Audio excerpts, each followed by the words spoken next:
All sports, all the time.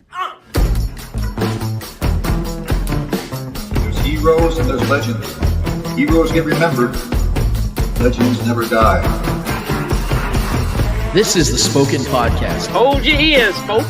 It's showtime. I'm your host, Lance Twidwell. Man, that kid, he can ball, man. He can ball. Touchdown, Kansas City! Patrick freaking Mahomes, baby! Let's talk some sports, because that's what we're here to do. You are tuned in to The Spoken.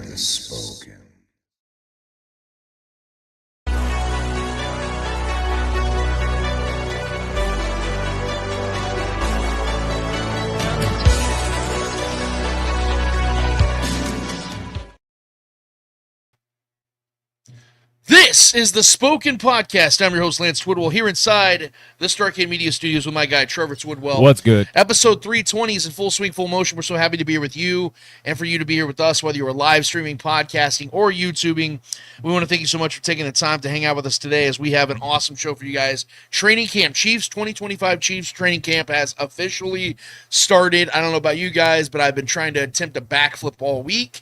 I call it a fat flip because I can't successfully do it. I get about 1 ounce of a rotation, and then I jackknife myself. Gravity. And so this is actually a wheelchair I'm sitting in right now. So you guys just send me money if you can for expenses, because it's going to be really expensive for me to go through this therapy. But nevertheless, I'm really excited, like I said, for you guys to be here today because we have a lot to get to. And if you guys know anything about this show, if this is your first time, let me go ahead and fill you in on the deets. This is a show where we like to have a conversation. We don't talk at you, we talk with you. It's a community-driven show. Trevor and I take a lot of pride in that every single week for you guys to feel like you are a part of the show, because you are literally a part of this show. We want you guys to be a part of it, which is why we ask you to go to YouTube if you've not already done it, and hit up the Spoken Podcast there, where we are live streaming at this very second. Hit subscribe, notify, share, like, all those fun buttons. There's a lot of them to push, and if you're a button pusher, go ahead and push shit out of them. But if you also want to push another button, it's the most important one that we need you to push. It's the comment button. We need you guys to get in the chat today, man, because that is the most important part of our show. So much so that we dedicate an entire segment to it right in the heart of our show. It's called Speak It, where we give you guys the platform and the opportunity to take over the entire show. You guys give us your questions, comments, takes, concerns, whatever you guys have for us. We want it. We need it. Let's get it going, guys. And we're so happy that you guys want to do that with us. And if you're just somebody that wants to sit back and watch and listen and enjoy, feel free to do what you guys do. There's no pressure whatsoever. But if you're somebody that has an opinion and you want it to be heard, you came to the right show on a lovely Saturday here. Trevor, how the hell you doing, man? How's things going for you? I'm doing terrific, man. I've been sweating my ass off all week. It's been this heat wave's been pretty brutal. Yeah. Work's been busy, but yeah, man, it's been a good solid week. Got some volleyball games finally. It's been a few weeks since Scarlett's had volleyball games, so got a volleyball game tomorrow to go to. Yeah, other than that, man, just preparing for these last couple weeks of summertime with the kids, getting them ready for school. Full dad mode right now, bro. Absolutely. So, other than that, yeah, man, ready to talk some ball. I want to put this out there before we get this thing kicked off. It's been a really wild week too, man, in the world of entertainment. I wanted to put that out there. Rest in peace to a couple legendary icons, for better or worse.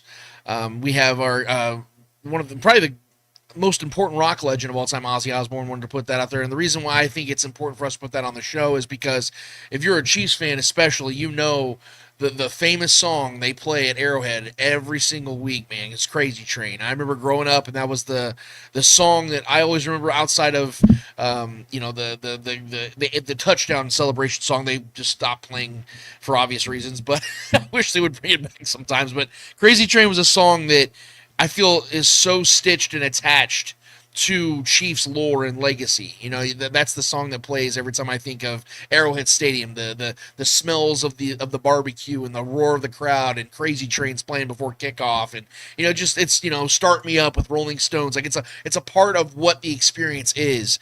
So I just wish nothing but the best for Ozzy's family. 76 years old.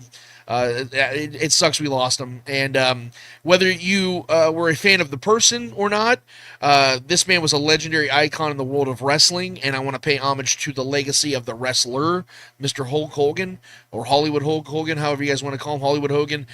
Trevor and I were massive, massive, massive wrestling fans growing up, and Hulk Hogan was one of the first legendary superstars we ever attached to he was around before I was ever born, but we grew up watching and idolizing Hulk Hogan. He was an absolute legend in the ring. There's things outside of the ring that we don't need to discuss when it comes to the person. That's a whole separate discussion. If you have opinions on that, you're totally within your right, and I will probably agree with most of them. But when it comes to the wrestler and who he was as a wrestler, there's very few, if any, that surpassed or exceeded what he brought to the platform. And I will go as far as to say wrestling wouldn't be nearly as popular and as entertaining as it's been over the last 3-4 decades if he never stepped into that ring.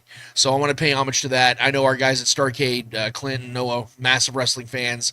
I know they're probably dealing with that as well, being Hulk Hogan guys as well. But I just wanted to put that out there. Rest in peace to those guys.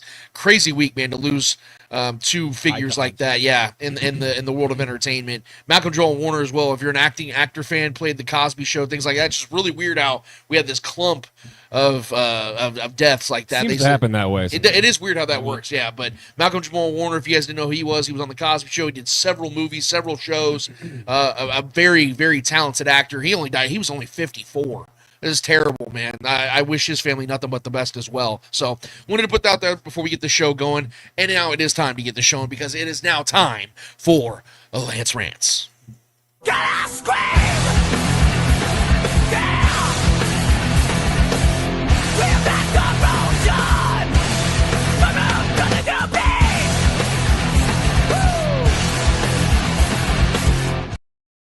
So, as we've already discussed briefly, and as you guys are already fully aware, Chiefs training camp is in full swing, full motion, just like this very show you're watching and listening to right now. But before we get to any of that, and trust me, we have some takes on Chiefs training camp already. We know they're not in pads yet. The real hits aren't taking place. Cuts haven't even come. They're not even coming close to cuts. Preseason games haven't come yet. But there's still things we need to discuss, because there's a lot of people out there that have opinions on things, and I'll have opinions on those opinions. But there was some big news that came out this week from a former and current Chiefs player that we need to discuss.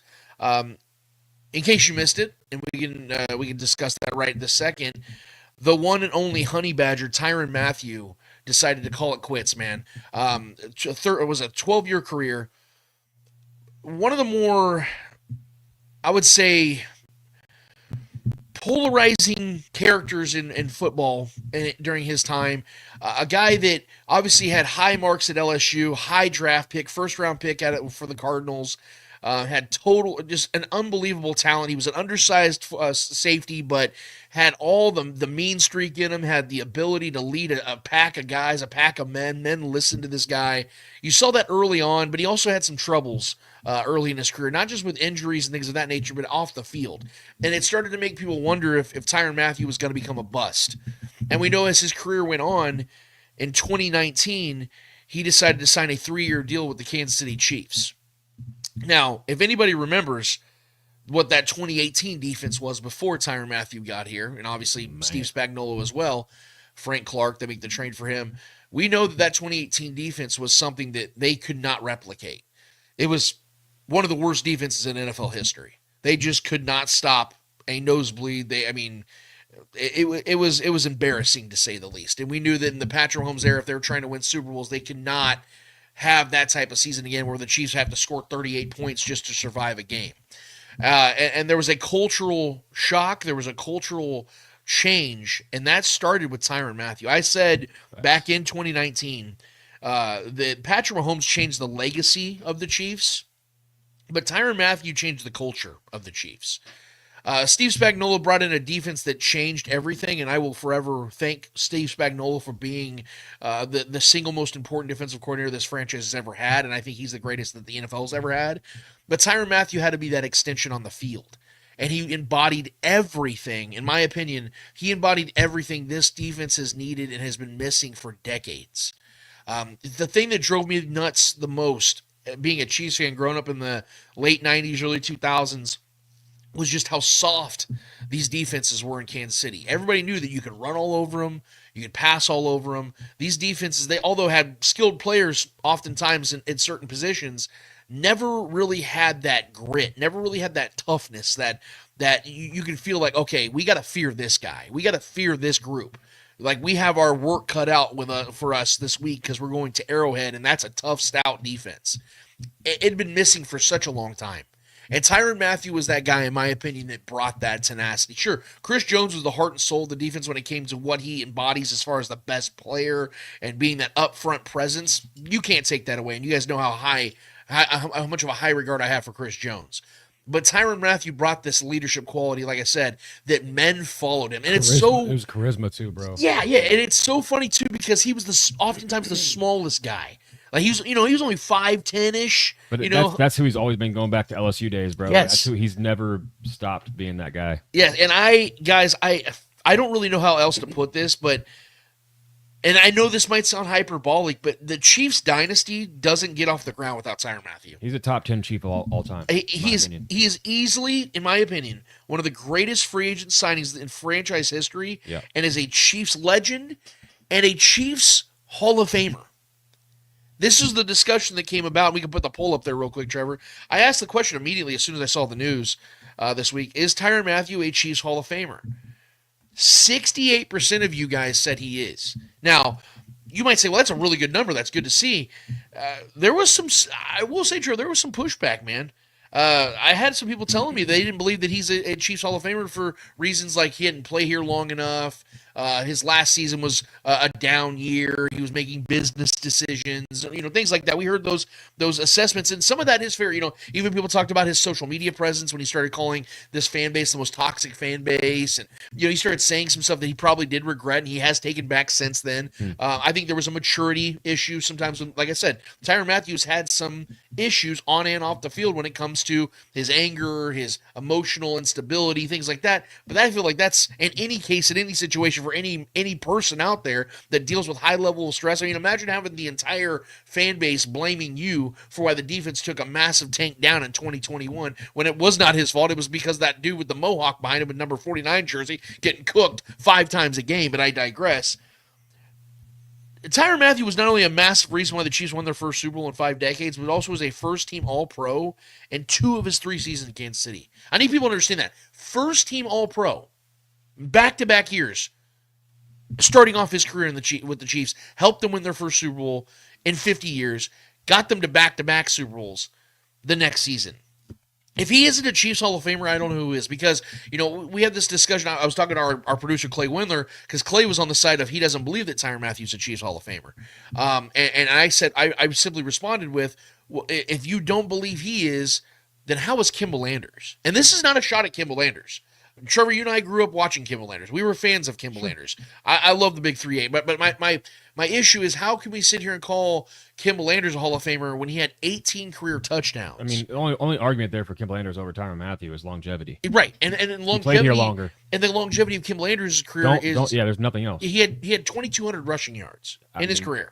He was a mid player. Let's be very honest. Like, Yes. he was beloved in this city, but the impact and the 0 rings Kimball Landers brought to the city and contributed to. So Tyrann Mathieu was one of the key cogs that changed the entire culture of not only the city, but that team, that franchise, brought grit to a team that needed grit more than ever. And he brought a fucking ring to the city and changed the entire trajectory of that defense and brought the spirit of Steve Spagnuolo. He was the catalyst. We can talk about, like you said, we can talk about Chris Jones. Chris Jones was here already. Yeah. You know what I mean? Steve Spagnuolo, married to Tyrann Mathieu, was the catalyst that changed this culture of this defense. Yes. Period. Yes. 100%. So I mean, if that's not an impact circle or ring of honor kind of guy, I don't know what you want to define that. That's the point I'm trying to make, because the years may not be, there might not be an extensive amount of years, but what did he do in those years? And how much of an impact did he play? Because we are both agreeing here, and I think a lot of our viewers and listeners would agree here, that Tyrann Mathieu was one of the biggest reasons, easily one of the five biggest reasons the Chiefs became a Super Bowl winner. And the thing, it wasn't like he was just attached to the team. There's no argument you can honestly go against that, because he's thrived everywhere he's played. Right. I mean, granted, we can talk about his Saints stuff later in this recent last couple seasons, whatever. That's not even. But even when he was playing with the Texans, he was balling with the Texans. That was a bad team. There was one good season there, but that was a bad team for the most part. And when he was with Arizona, obviously he was a all-pro, damn near year in, year out. Right. You know what I mean? Hall of Famer career, just let alone his Arizona days. Right? One of the best college players of his era. Yeah. You know what I mean? So, this dude has thrived and been great everywhere he's played at any moment he's played. Yeah. outside of the last couple of years where he's been on a downtrend. He's just aged. But, I mean, talk about longevity of a safety's career alone. I mean, the guy's thrived longer than most safeties do. Yeah. Being an undersized safety, nonetheless. Yeah. You know what I mean? So, it's a no-brainer for me, bro. He's thrived everywhere he's gone. I think he's one of the most pivotal players in Chiefs history, in my opinion. Well, I'm glad you brought that up because I also did a top 5 list this week on Twitter. My top 5 Chiefs free agent signings since 1995. So I went 30 years back. It's kind of hard to go further back than that because it just kind of gets a little ridiculous to try to compare guys from like the 60s, 70s, 80s. So this is my top 5 list right here, free agent signings since 1995 for the Chiefs. Joe Thuney's at the top, then it's Tyrann Mathieu, Priest Holmes, Mitchell Schwartz, and Brian Waters. Now, the reason my list... Perfect list, bro. Well, yeah, and I want to briefly explain why. Starting with I'm actually going to start with the bottom here. Brian Waters, a lot of people don't remember or realize just how incredibly unpredictable, well, not unpredictable, but how unlikely his career was. This man was drafted as a tight end by the Cowboys. It's crazy. And ended up becoming one of the greatest guards of the last 30 years. People do not realize, the only reason why Brian Waters is not more highly regarded is because he didn't play for a team that won in the playoffs. And he's a guard. Yeah, well, yeah. You know what I mean? It's hard to get super high recognition. And he played alongside Will freaking Shields. Yeah, one of the best offensive linemen. Maybe the greatest ever, yeah. For sure. So, Brian Waters, though, gave the Chiefs 11 amazing seasons, was a 6-time Pro Bowler, a 3-time All-Pro. I mean... Dude overachieved. He was unbelievably great. And like I said, there was zero expectation. This guy was not expected to be what he was, and he exceeded it and was one of the all-time guards of his generation. So that's why he makes my list. Now, Mitchell Schwartz, it's self-explanatory. First ballot Hall of Famer. Yeah, man played 5 years in Kansas City and was a 4-time All-Pro. Helped this team win a Super Bowl, got back to the Super Bowl again, and it sucks that he got injured in 2020 because I think if he wouldn't have got hurt, I stand on this. I think that dude would have gone down as a surefire Hall of Famer. Surefire Hall of Famer. I think he was 29 years old when he got hurt, and his back just gave out on him. He just could not play anymore. So I think Mitchell Schwartz was the best right tackle in the NFL when he was playing. He was, like I said, 4 out of 5 years that man made the All-Pro team. Bro, I remember losing our minds when we signed him, dude. Oh, man. I was so happy they got Mitchell Schwartz. He's one of the best guards or right tackles I've ever seen play football. He was unbelievably great. That's why he makes my list. Priest Holmes, I mean, what do I have to explain to you guys what Priest Holmes was to this team? Yeah. What he was to this with the NFL. He had the greatest 2-year stretch a running back has ever had. A 3-year stretch. Video game stats. Dude. Yeah, I mean, absolute video game 3-year span, the man had over 80 touchdowns. 3-year span. Man had, like, I think it was 86 touchdowns. That's insane. Yes, he did benefit off having an amazing offensive line, but so did Emmitt Smith. Well, Are we going to take away from Emmitt Smith? And an era where they just fed running backs. You know what I'm saying? Yeah, so, but granted, everybody was getting fed back then. He just happened to perform better than most of them. He was unbelievably hard to tackle. Yeah. He was unbelievably resilient and durable, and that's saying something because he had injury problems with Baltimore. And then he comes here at Kansas City at 28, 29 years old and just thrives. Just absolutely thrives. That 4 or 5 year window of Priest Holmes' career in Kansas City was something very few running backs have ever been able to pull off in the history of the NFL. Priest Holmes, yeah, they may not have won a lot when it came to the postseason. That it was in no way, shape, or form was Priest Holmes' fault. That man performed at a high level every given time he had the ball. And then our guy, self-explanatory, Tyrann Mathieu, did what he did here in Kansas City. It might have been a short window of time, but what he did in that short window of time can never be forgotten. It was far more historic than anything about 95% of other players that have played for this franchise have ever done for this team. And my number one is Joe Thuney. And I know this might shock you guys, but Joe Thuney, to me, is not only a surefire Hall of Famer in the NFL, this dude came to Kansas City with the highest paid guard in NFL history at the time. At the time, yep.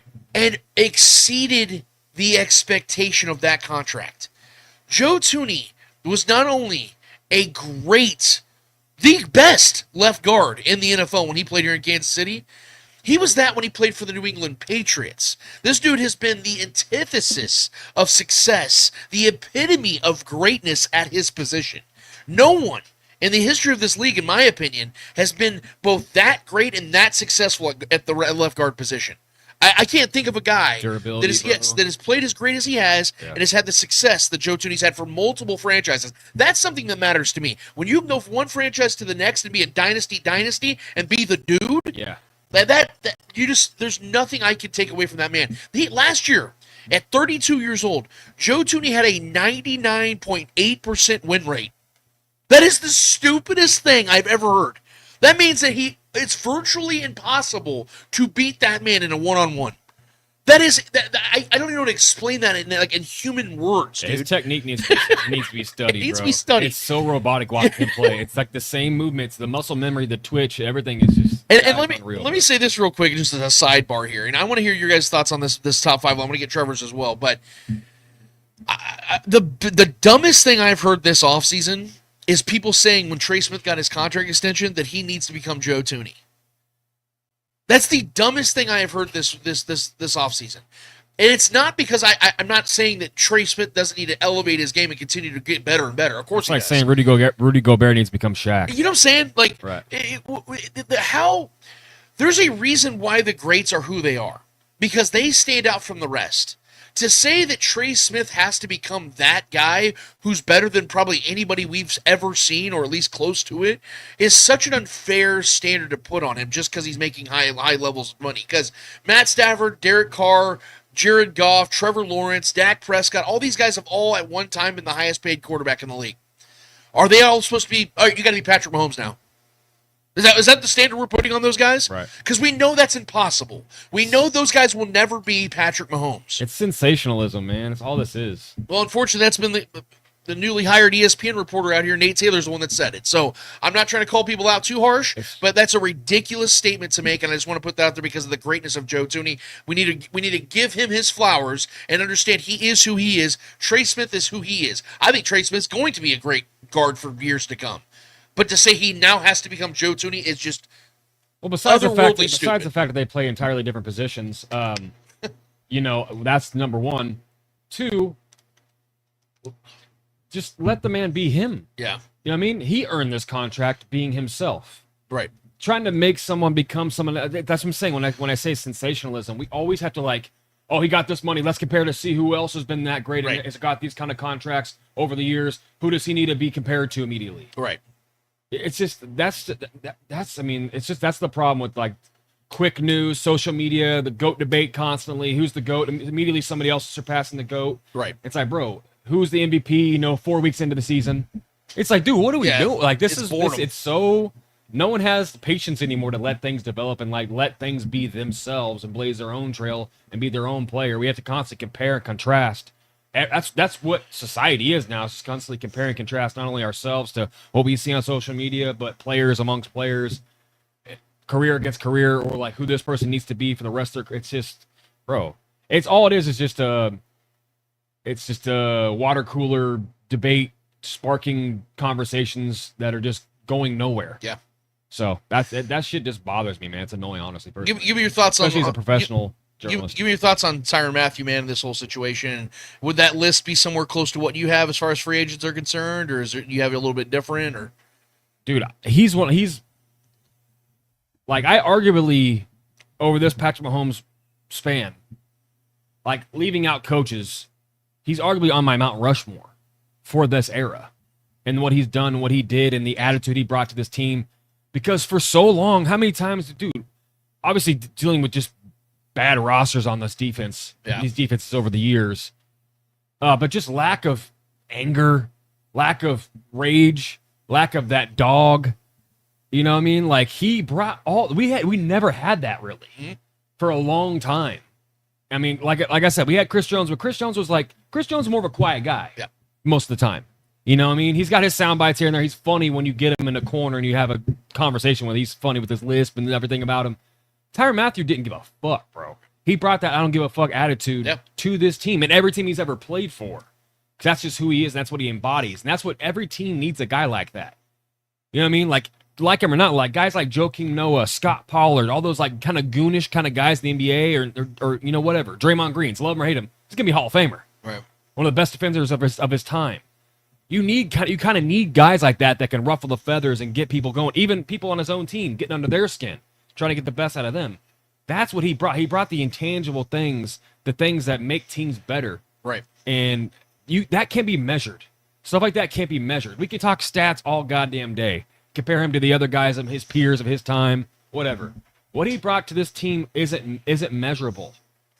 That's why I have him such in high regard, because you can watch the game, you can watch him make business decisions, whatever. The guy brought a championship mentality to this before we even won the championship with him. He brought that championship mentality because he's a winner inside no matter what. And he brought that it's a very contagious thing. Yeah. Like I said, that can't be measured. It's almost like a spiritual aspect of the aura that you bring to the people that surround you. It becomes a contagious thing. And that confidence just oozed into the locker room. And I think he damn near single-handedly recreated a culture in the city and forced people to believe. Yeah. And that, like I said, can't be measured. Guys like that are in high regard to me. Full-on Chiefs Hall of Famer, in my personal opinion, bro. Yeah, 100%. And I'd be remiss if I didn't mention also the fact that he's one of the more charitable individuals as well. That dude was everywhere he's been. Yes. Because he knows he had a understands. dark past. He grew up very tough. Yep. So that guy, he's a family man, married. As far as I know, been a great father, great husband. All around me, I love the person, and I love the player, and I love the impact that he brought to this team, and I'll never forget him. He's one of my favorite Chiefs of all time. Yeah, I'd love to one of these days have him on the show, man, and talk about his career. That'd be something we should definitely tap into, because he's also a very open person too when it comes to discussions. I was watching him yesterday, the little clips he had with First Things First. I think he had a little bit of a conversation with 𝚂𝙿𝙸 as well on her show, and he just seems very happy, very content with his career. He's getting out in his early 30s. He's just like, you can tell he's happy. He's had a Super Bowl ring. He's made tons of money. He put an impact in this league. I think he's not only a Chiefs Hall of Famer, but I think he's got a real shot to be an NFL Hall of Famer. I do too. And I think that everything good that's coming Tyrann Mathieu's way and has come his way has been earned and deserved. And I could not be happier for him and his family. And if he's watching this, if he hears this, salute to you, brother. And I cannot thank you enough for being one of the most impact players of the most important team of my entire life. Facts. I can't thank you enough, man. Another guy that I think is going to continue to make incredible impact in this city and in this football team is a guy that has got himself absolutely paid by the Kansas City Chiefs. We can put that on the screen real quick, Trevor. According to Adam Schefter earlier this week, the Chiefs and the 2022 first-round pick, George Karlaftis, reached an agreement today on a 4-year, $93 million contract extension that includes $62 million guaranteed per his agency. Karlaftis posted 24.5 sacks during his first 3 seasons in Kansas City, and if you see the extension, he will continue to be the focal point of the Chiefs' one of the focal points of the Chiefs' defense. And with today's 4-year extension, defensive end George Karlaftis is now under contract to the Chiefs for 6 more seasons through 2030, which will be his year 30 season. Furious George, baby. Let's go. And shout out to Ricky Scoops for once again having the scoop. I told you guys last week the white boy summer was continuing in the NFL, and it happened. Our boy George Karlaftis got that contract extension. We were talking about this just a week ago, and now you know my list, Trevor. We can put that up there real quick of my current players the Chiefs should pay over the next calendar year. 2 down, 1 to go, boys and girls. Rashee Rice is the last one on my list. And look, this was a no-brainer. I know people are like, well, man, that's a lot of money to give to George. If you spread out those dollars, guys, over that 6-year span, he's making right under $18 million a year. Yeah. For a guy who is always in the top 5 in quarterback hits and pressures and is getting double-digit sacks almost every year, that is an absolute steal, especially at 24 years old. And I think he averages a sack per game in the postseason. Yeah. So, and let's go put the stat real quick, because we all know that Tabahali, second greatest pass rusher in the history of the Chiefs based on sack numbers. Why don't we go look up the first 3 regular seasons between Hali and Karlaftis? Oh, would you look at it? He's got 6 more sacks through 3 seasons than Tabahali. Now, I'm not saying he's going to turn into Tabahali, but would it shock you? Shit, even compare him to his current peers, like guys like Max Crosby and all these other. I mean, I know they have a little bit more. Their numbers are a little bit better, but not by a lot. It's not by a lot. And again, when we look at quarterback pressures, when we look at quarterback hits, Karlaftis is up there with the best of them. I'm talking like Myles Garrett, pressure rate, TJ Watt. Dude, yes, he may not get the sacks like those guys do because they're better players. Well, and he's not the star of his team. Guys like Max Crosby is the star of his team. Yes. Guys like Aiden Hutchinson, those guys are like. He's probably the biggest name at this point right now on that team. That's a star-studded team, but he's incredible. But his numbers aren't even that much greater than George's. But George is just on such a he's got the Taylor Swift stuff, Travis Kelce, Patrick Mahomes, Chris Jones in the middle of his defensive line. If he was on the Steelers or another team that obviously the Steelers have their guy too, but another team that didn't have that guy on defense, he would stand out a little bit more. He's just, this dude is so deserving of this money, and I'm so happy this guy's going to be locked in for another 5-6 years. Yeah, and look, we could sit here and expand on that all we want. I think it's, but I said it last week, I'll say it again this week. This was such a common sense move. I don't really know, and I know this sounds weird to say, I don't really know what there is really to discuss when it comes to this, other than, well, this should have happened. Yeah. This is a first-round pick. The Chiefs obviously valued George. They said it. You watched the clip when they drafted him 30th overall. They were like, man, we were hoping you'd still be there. We were nervous. You were the guy we wanted, things like that. The reason why they obviously waited for him is because they traded up in the first round to go get the guy that we now know is next in line, according to a lot of people, because the extension, with this extension of George Karlaftis, all the attention now is on Trent McDuffie. Yep.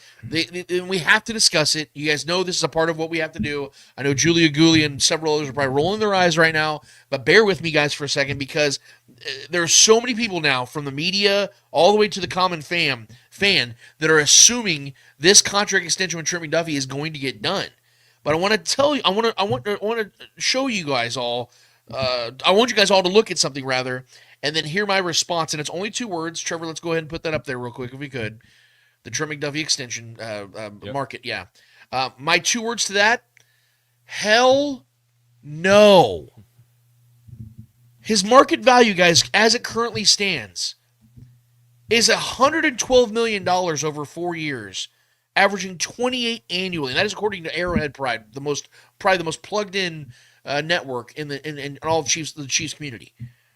The projection is influenced by the recent contracts of the gathered of the top cornerbacks like Sauce Gardner, Derek Stingley. Currently, McDuffie is under contract with the Chiefs for 2025 with a base salary of $2.6 million, and his 5th-year option in 2026 is worth $13.6 million. So this is the most important part of this conversation we have to have here, guys.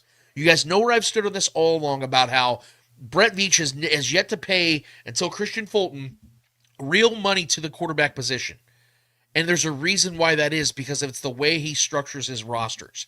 They have to be cheap somewhere in order to continue to build this roster into a Super Bowl winner. It's the dark side of the business. It's the dark side of the business. You cannot pay every position. You cannot pay every player. There is a reason why George Karlaftis and Trey Smith got their contracts this offseason, why Trent McDuffie still has it, and we have yet to hear a single peep of whether they've even discussed it or not. Now, that all could be intentional. Maybe they're just kind of talking, in the dark, in the shadows, and we don't really know, and all of a sudden, next thing we hear today is, Trent McDuffie, the Chiefs finalized a deal. That could still happen. I'm not sitting here saying that won't happen. What I am saying, though, is that all the trends and the tea leaves have all shown us one thing. And they even had Mike Giannetti on the radio this week, from Spot Rack, talking about the possibility. And he goes, well, it would make sense if they didn't, because this is the way that Veach has gone about things. Mike Giannetti still believes that Trent McDuffie, the Chiefs, will probably get a deal done. But guys, as time is going on, he's only getting more and more expensive. Now, the advantage the Chiefs do have is they have him under contract for this year and next year before they'd ever have to pay him real substantial money. That's the advantage the Chiefs have here, though, because that would mean that you have him for age 25 and age 26, his prime years, before you have to pay him a substantial amount of money, which gives you the opportunity to decide whether you want to or not, or trade him for the best haul you could get in return, and someone else wants to pay him. And who that someone else is the important part of all this. Because if you look at, and I love my guy Arrowhead Live, Grant Morris. I love everybody out there that's in the Chiefs community that talks about this, about how this has to get done. Brett Veach is going to get this done. They got to pay him, and they're talking about the money, and they're seeing all this. It's almost like they're throwing logic all to the side, though.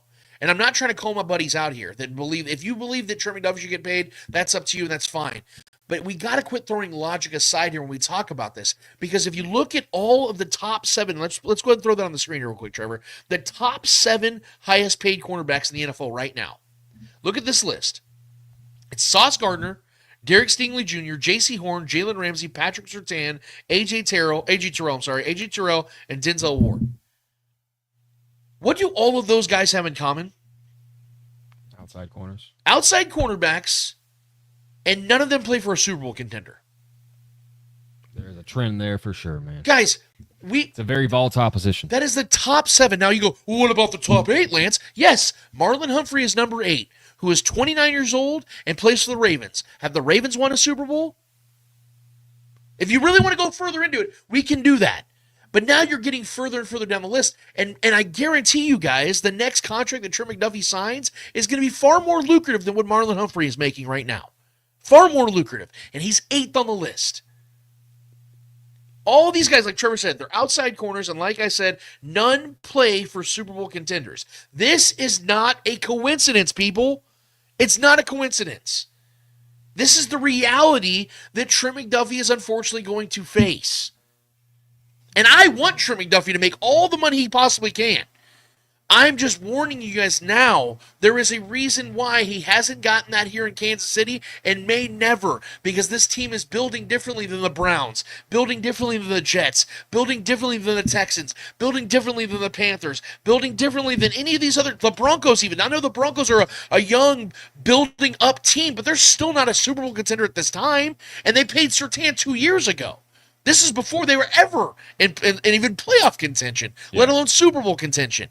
There's a reason why those teams take care of those kind of guys. I'm telling you right now, if the Chiefs had drafted Sauce Gardner, they don't have that contract in place right now with Sauce Gardner. Our guy Justin Orton says, if that extension happens with Trent McDuffie, who is being let go to count for? That's the question that has to be asked. Thank you, Dustin. This is the question I keep asking all my buddies that are telling me, oh, they got to pay Trent McDuffie $28 million a year. They got to do it. They got to take care of him. Okay. How did the Chiefs pull that off? I used to be on that train. I know, and I respected it, but the question, remember, that's the same question I asked you, though. Okay, so where do they get cheap? Yeah. Because we know they're not getting cheap on offensive line. They sure as shit ain't getting cheap at quarterback. They're not going to be cheap at wide receiver soon enough because Xavier Worthy's going to be up for a deal. Rashee Rice is going to be up for a deal. They're going to have to add another veteran or two if they don't keep Hollywood Brown from this point on. The situation continues to, that's just on offense. Defensive line, you're still paying Chris Jones hella money.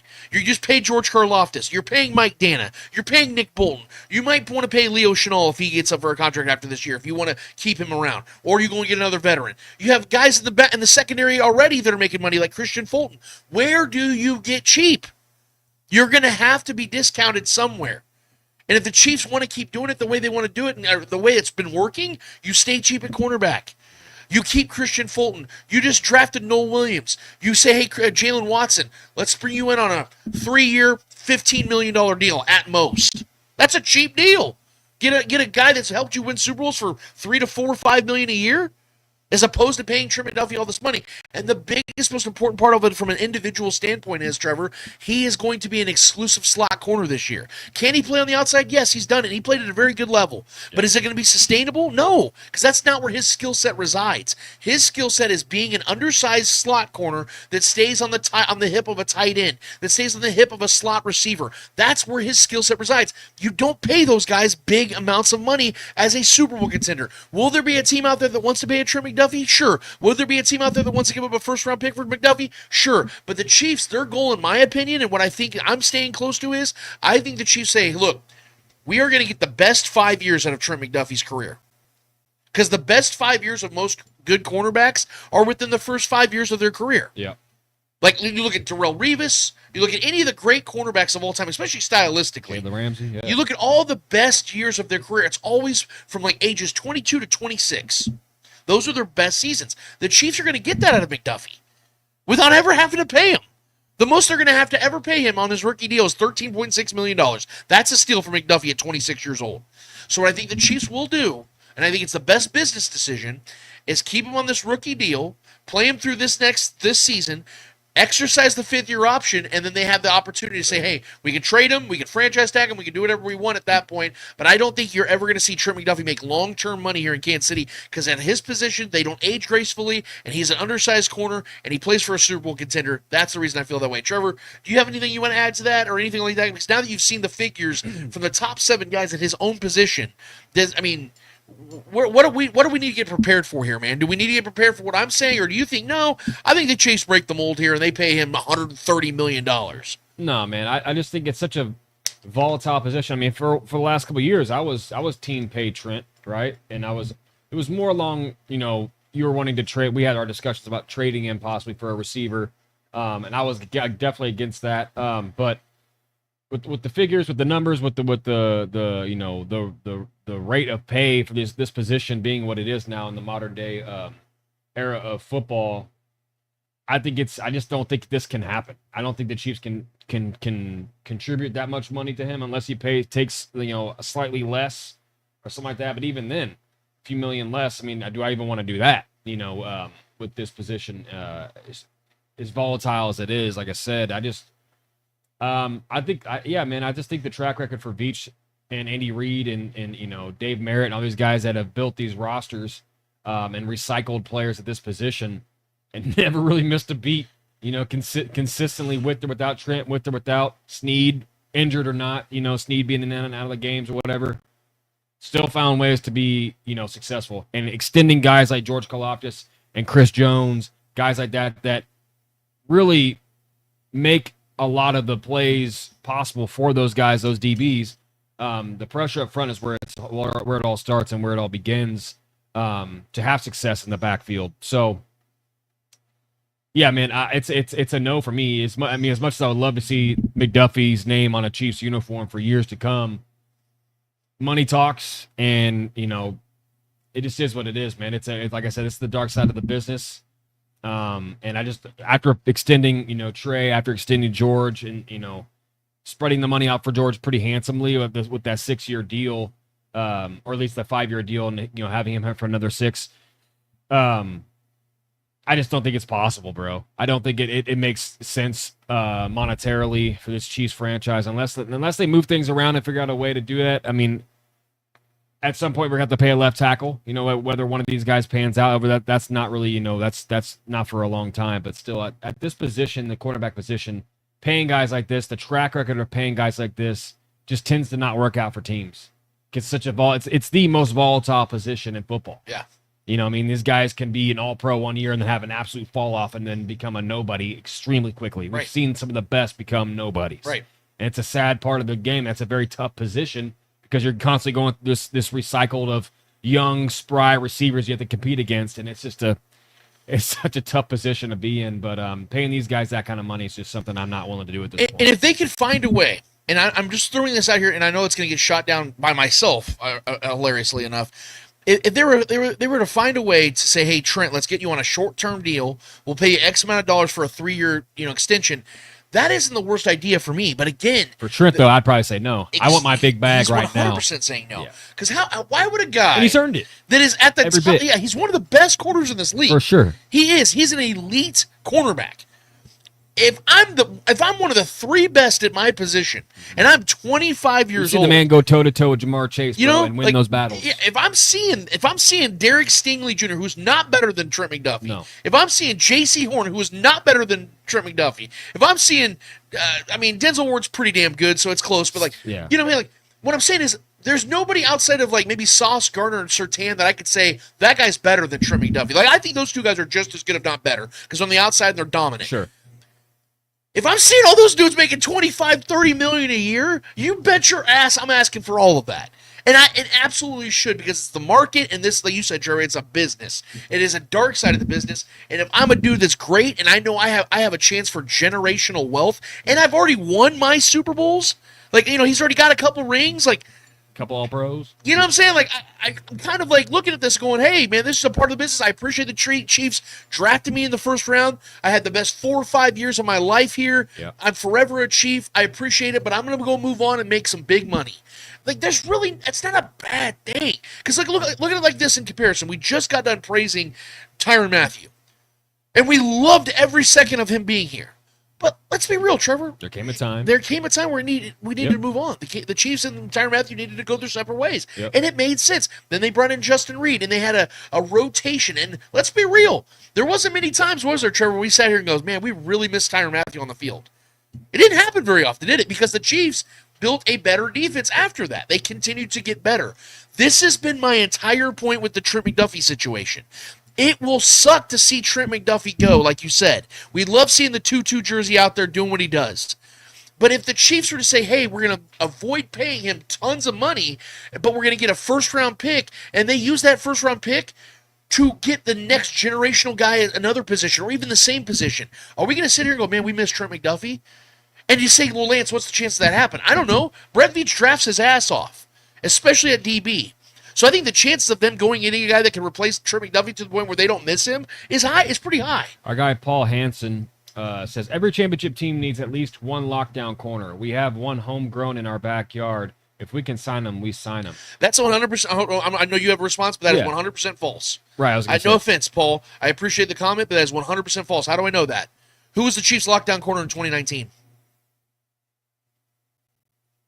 Well, I mean, and also like a lot of championship teams, yes, they've had at least one good lockdown corner, but how many of those teams had that lockdown corner when he was under a massive contract? Right. Usually, you get those best few years, and you win a championship within that window of time in their younger years, and then those guys end up going somewhere else, right, and getting the bag somewhere else. Right. Very rarely do you see like the dude being a corner for a team of a championship team. Right. You know what I mean? A lot of times it's in those younger years, like the Trent McDuffie, like the l'Jarius Sneed years, the first window of their first contract. Right. That's usually when it's happening. And then like we have that the hindsight of, oh, see, these guys were great. Yeah, but that was in their first contract, their first rookie contract most of the time. So I mean, making it sound like every championship team has to have that lockdown corner. It's just that's a false narrative. I'm gonna do this real quick, honest, Trevor. This is just Shout out to Paul, though. Thanks, man, for the end. This isn't even just the highest paid guys. These are the best corners in the league outside of Trent McDuffie. Okay, I'm gonna list these guys off: Sauce Gardner, Derek Stingley Jr., J.C. Horn, Jalen Ramsey, Patrick Surtain, A.J. Terrell, Denzel Ward, Marlon Humphrey, Trevon Diggs, Marshawn Lattimore, Tyson Campbell, L'Jarius Sneed, Jalen Johnson, Carlton Davis, Paulson Adebo, Brian Murphy, Charvarius Ward. I'll stop there. Of all those guys, how many of them do you think have rings? There are 2 of them. And 2 of them happen to play for the Chiefs. Yeah. And both of those guys, while playing for the Chiefs, were on the rookie deals. And then what happened? The Chiefs moved off of them. Now, I say rookie deal. Charvarius Ward was a free agent. So technically he was a rookie. You know what I'm saying? The Chiefs traded for him. Yeah. The point was he was on a low income deal. L'Jarius, he was a 4th-round pick. So Brett Veach not only got the most out of those guys they won rings with, but he was able to find them in a trade for a backup center and a 4th-round pick. Do you guys understand what I'm saying now? Those are 2 of the best corners in this league. And those are one of the few guys on this list that aren't first-round picks that are making a fuck ton of money or weren't making a fuck ton of money with the Chiefs. That's the point I'm trying to make. The Chiefs don't need to go and get guys like you said they're making $25-30 million a corner. Yeah. They don't need those guys because they've proven they can win before Trent McDuffie. Trent McDuffie wasn't like when they got here, okay, now we're winning Super Bowls. They went to back-to-back Super Bowls long before he was drafted. And again, who was their lockdown corner in 2019? Are we going to see Rashad Breeland, who was making like $2 million that year? Yeah. He was their lockdown corner? That's what I'm saying, bro. Like, you don't have to have a lockdown corner. What you need is guys that are just good at their job. Because the majority of L'Jarius Sneed's career, he was not a lockdown corner. He was a lockdown corner subsequently and coincidentally when he was trying to get a new deal. If anything, the argument should be a lot of these teams most teams that don't want to win championships have legitimate lockdown corners. Right. You know what legitimate... Most of those teams don't win You know what Super Bowl contenders have? Guys that can get to the quarterback. Well, great quarterbacks, good head coaches, and things like that, but great defensive lines. I'm on the defensive side. Sure, yeah. Defensive lines matter far more for championship when the caliber Chiefs teams. won Super Bowls, what they have? Yeah. Dudes that can get after the quarterback. That's why George Karlaftis is already fucking paid. That's why they paid George Karlaftis. Karlaftis. Quarterback is guys that get paid too, so Trish must take care of it as well. This is what I'm trying to explain to people all offseason is that you pay edge rush. Even if they're not the best at their position, you pay edge rush. Because the George Karlaftis, what are the chances, Trevor, you think that George Karlaftis or Trent McDuffie plays more years in the NFL than George Karlaftis? Right. Highly unlikely. At least at a high level. Yeah, or at least being a notable player still. Like I said, if I say, hey, Trevor, one of these 2 first-round picks are going to play 14 years in this league, which one do you think it is? Right. It's George Karlaftis. Well, yeah, I mean, look at T.J. Watt getting paid at this age. And exactly. McDuffie ain't going to get no extension around that time, that age. He 100%. Might be retired by that age. One of the best corners of this generation. Shout out Trent. Yeah, one of the best corners of this generation, Stephon Gilmore. How's that worked out for him? Yeah. The moment that man turned 30, the Patriots said peace. Yeah, he was 29. They said peace. Yeah. Do you think they regretted that decision? No. And he won Defensive Player of the Year. You know what I'm saying? Like, this man won Defensive Player of the Year. The Patriots were done with him. So that is the cold side of this business, and I wanted to bring that up, guys, because I know that's the big talking point this offseason about, they got to pay him now. Do they? Do they really have to pay him? If the Chiefs weren't contenders, I would have a much different tone on this because you want to have guys around that are going to be good stationary pieces to help you, building blocks for the next generation of guys to come up, and you can start winning that way. I get all that. That's how they would have to win that way. That's not how they've been winning. They've been in the last 7 AFC championships, and they have yet to ever pay a long-term deal to a single cornerback. Yeah. There's no coincidence there, guys. Granted, this is the only guy that Veach is like kind of got to have it guy where you trade up for a corner. That's one argument I could see, like why the fan base would probably think that maybe Veach has a soft spot and wants to keep him around because he did make that aggressive move to go up and get him and poach him from the Bills. And that's something we would enjoy continuing to hang over their head. But I don't think that's enough to pay the guy, in my personal opinion. Right. And again, I think the context of how the Chiefs got Trent and why they got Trent is also very important because we have to remember, guys, that was a very special, very unique situation the Chiefs were in. They had 12 picks because of the Tyreek Hill trade. Yeah. They saw that Trent McDuffie had been falling down the board, and they did not expect him to because they had him as a top 10 pick. And there was word that the Bills wanted him too. Yeah, and rightfully so. The Bills or the Chiefs could not believe that Trent had slid to 19.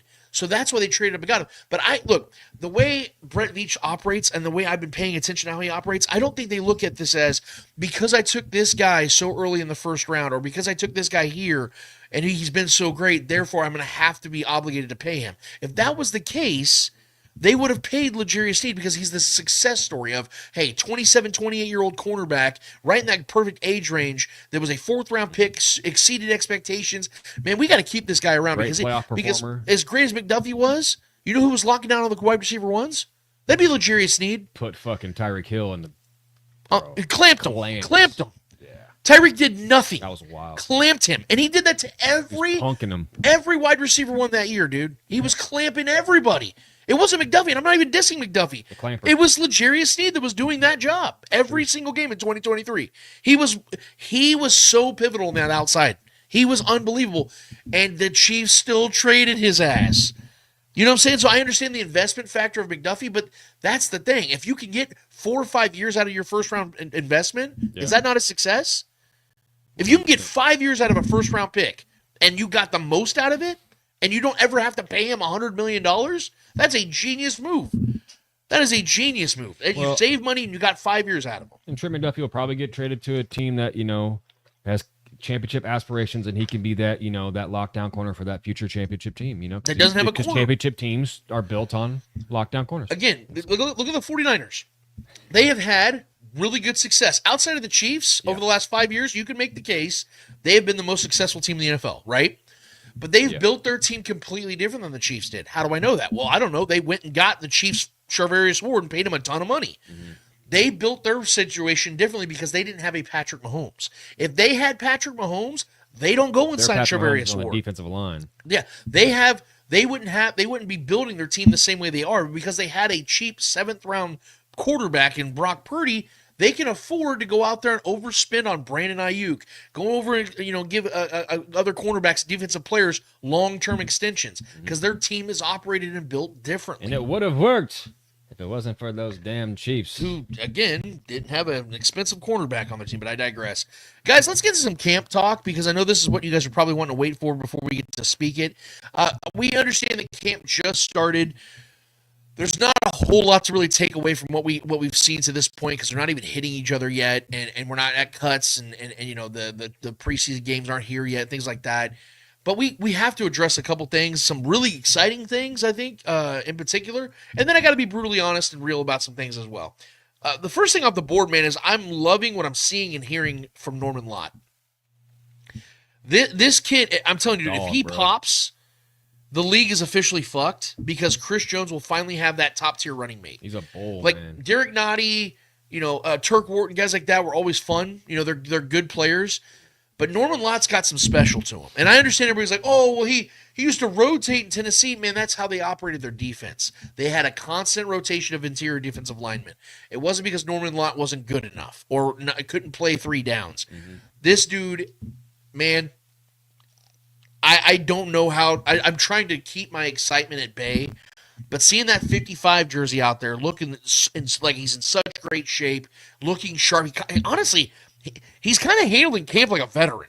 Like I'm really liking how I hear him conduct himself. I love the way he just takes every practice so seriously. He looks like a guy to me that's trying to earn his way on this team.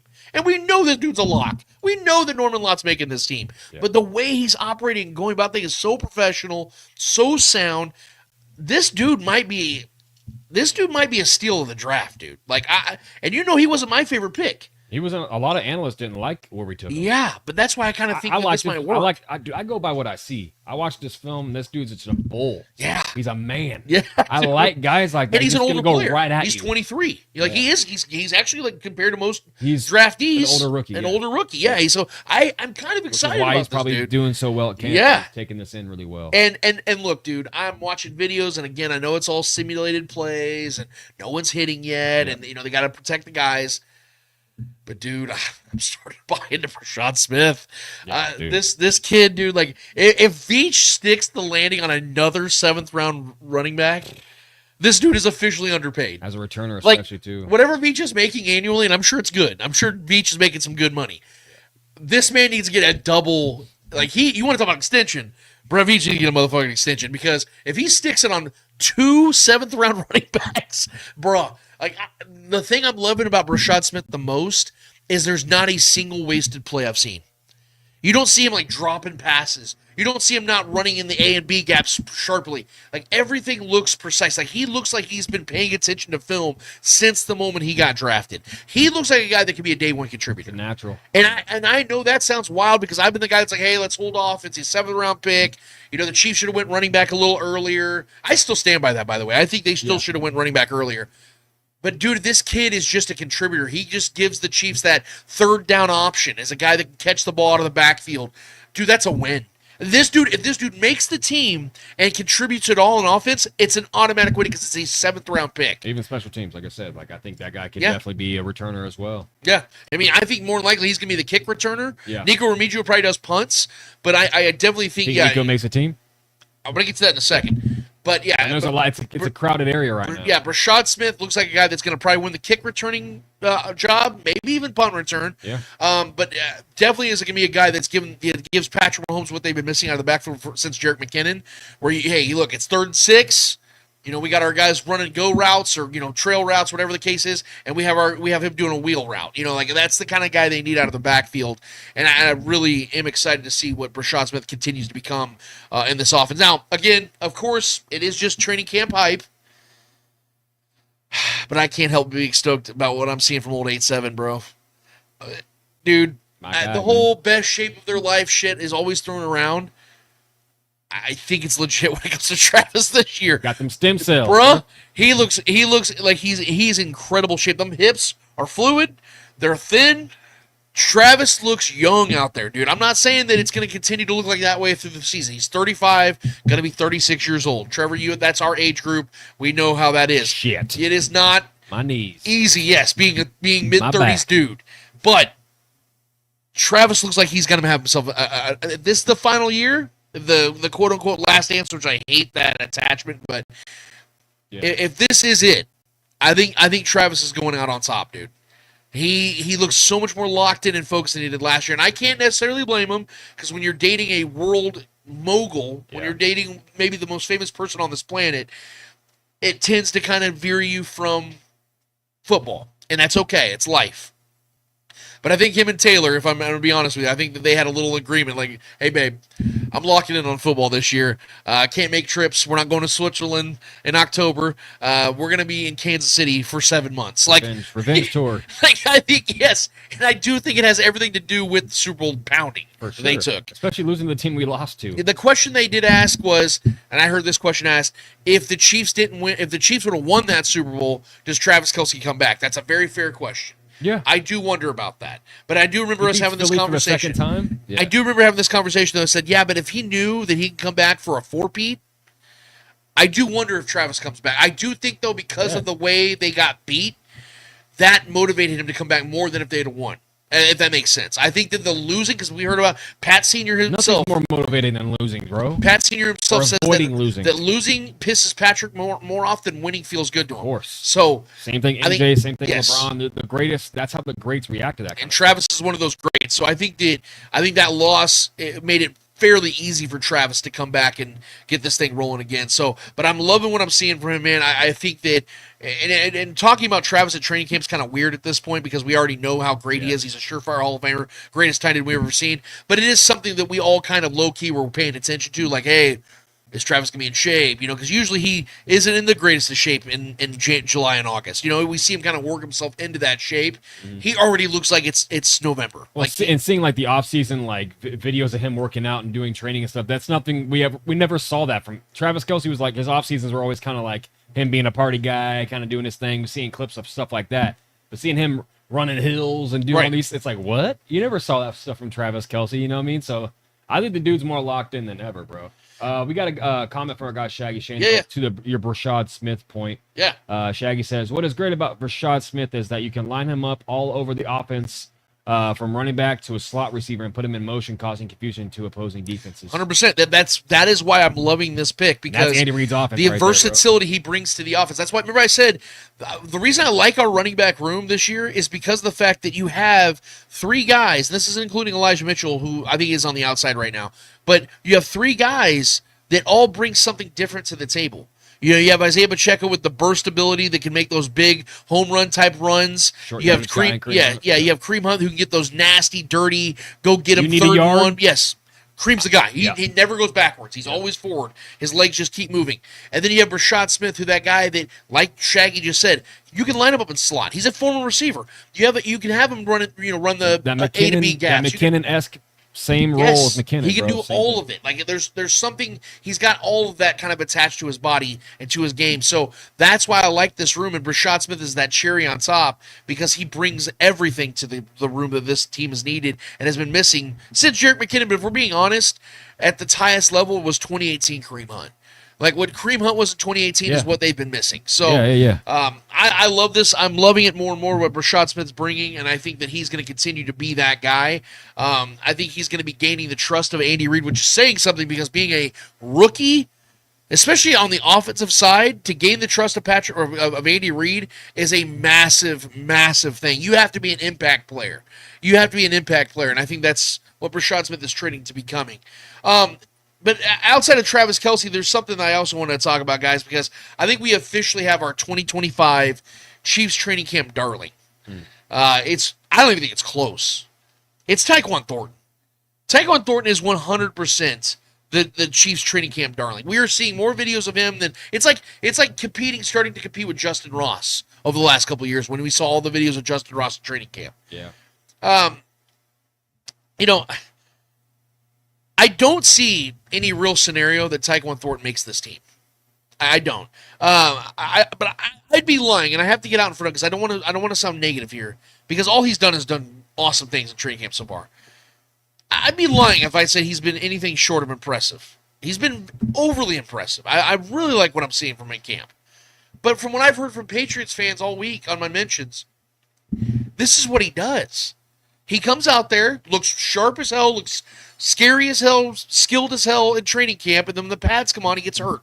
Or he just underperforms. Or he drops passes. Or all the above. And that's why I'm not buying in yet. The soon-to-be 25-year-old, he'll be 25 in a week.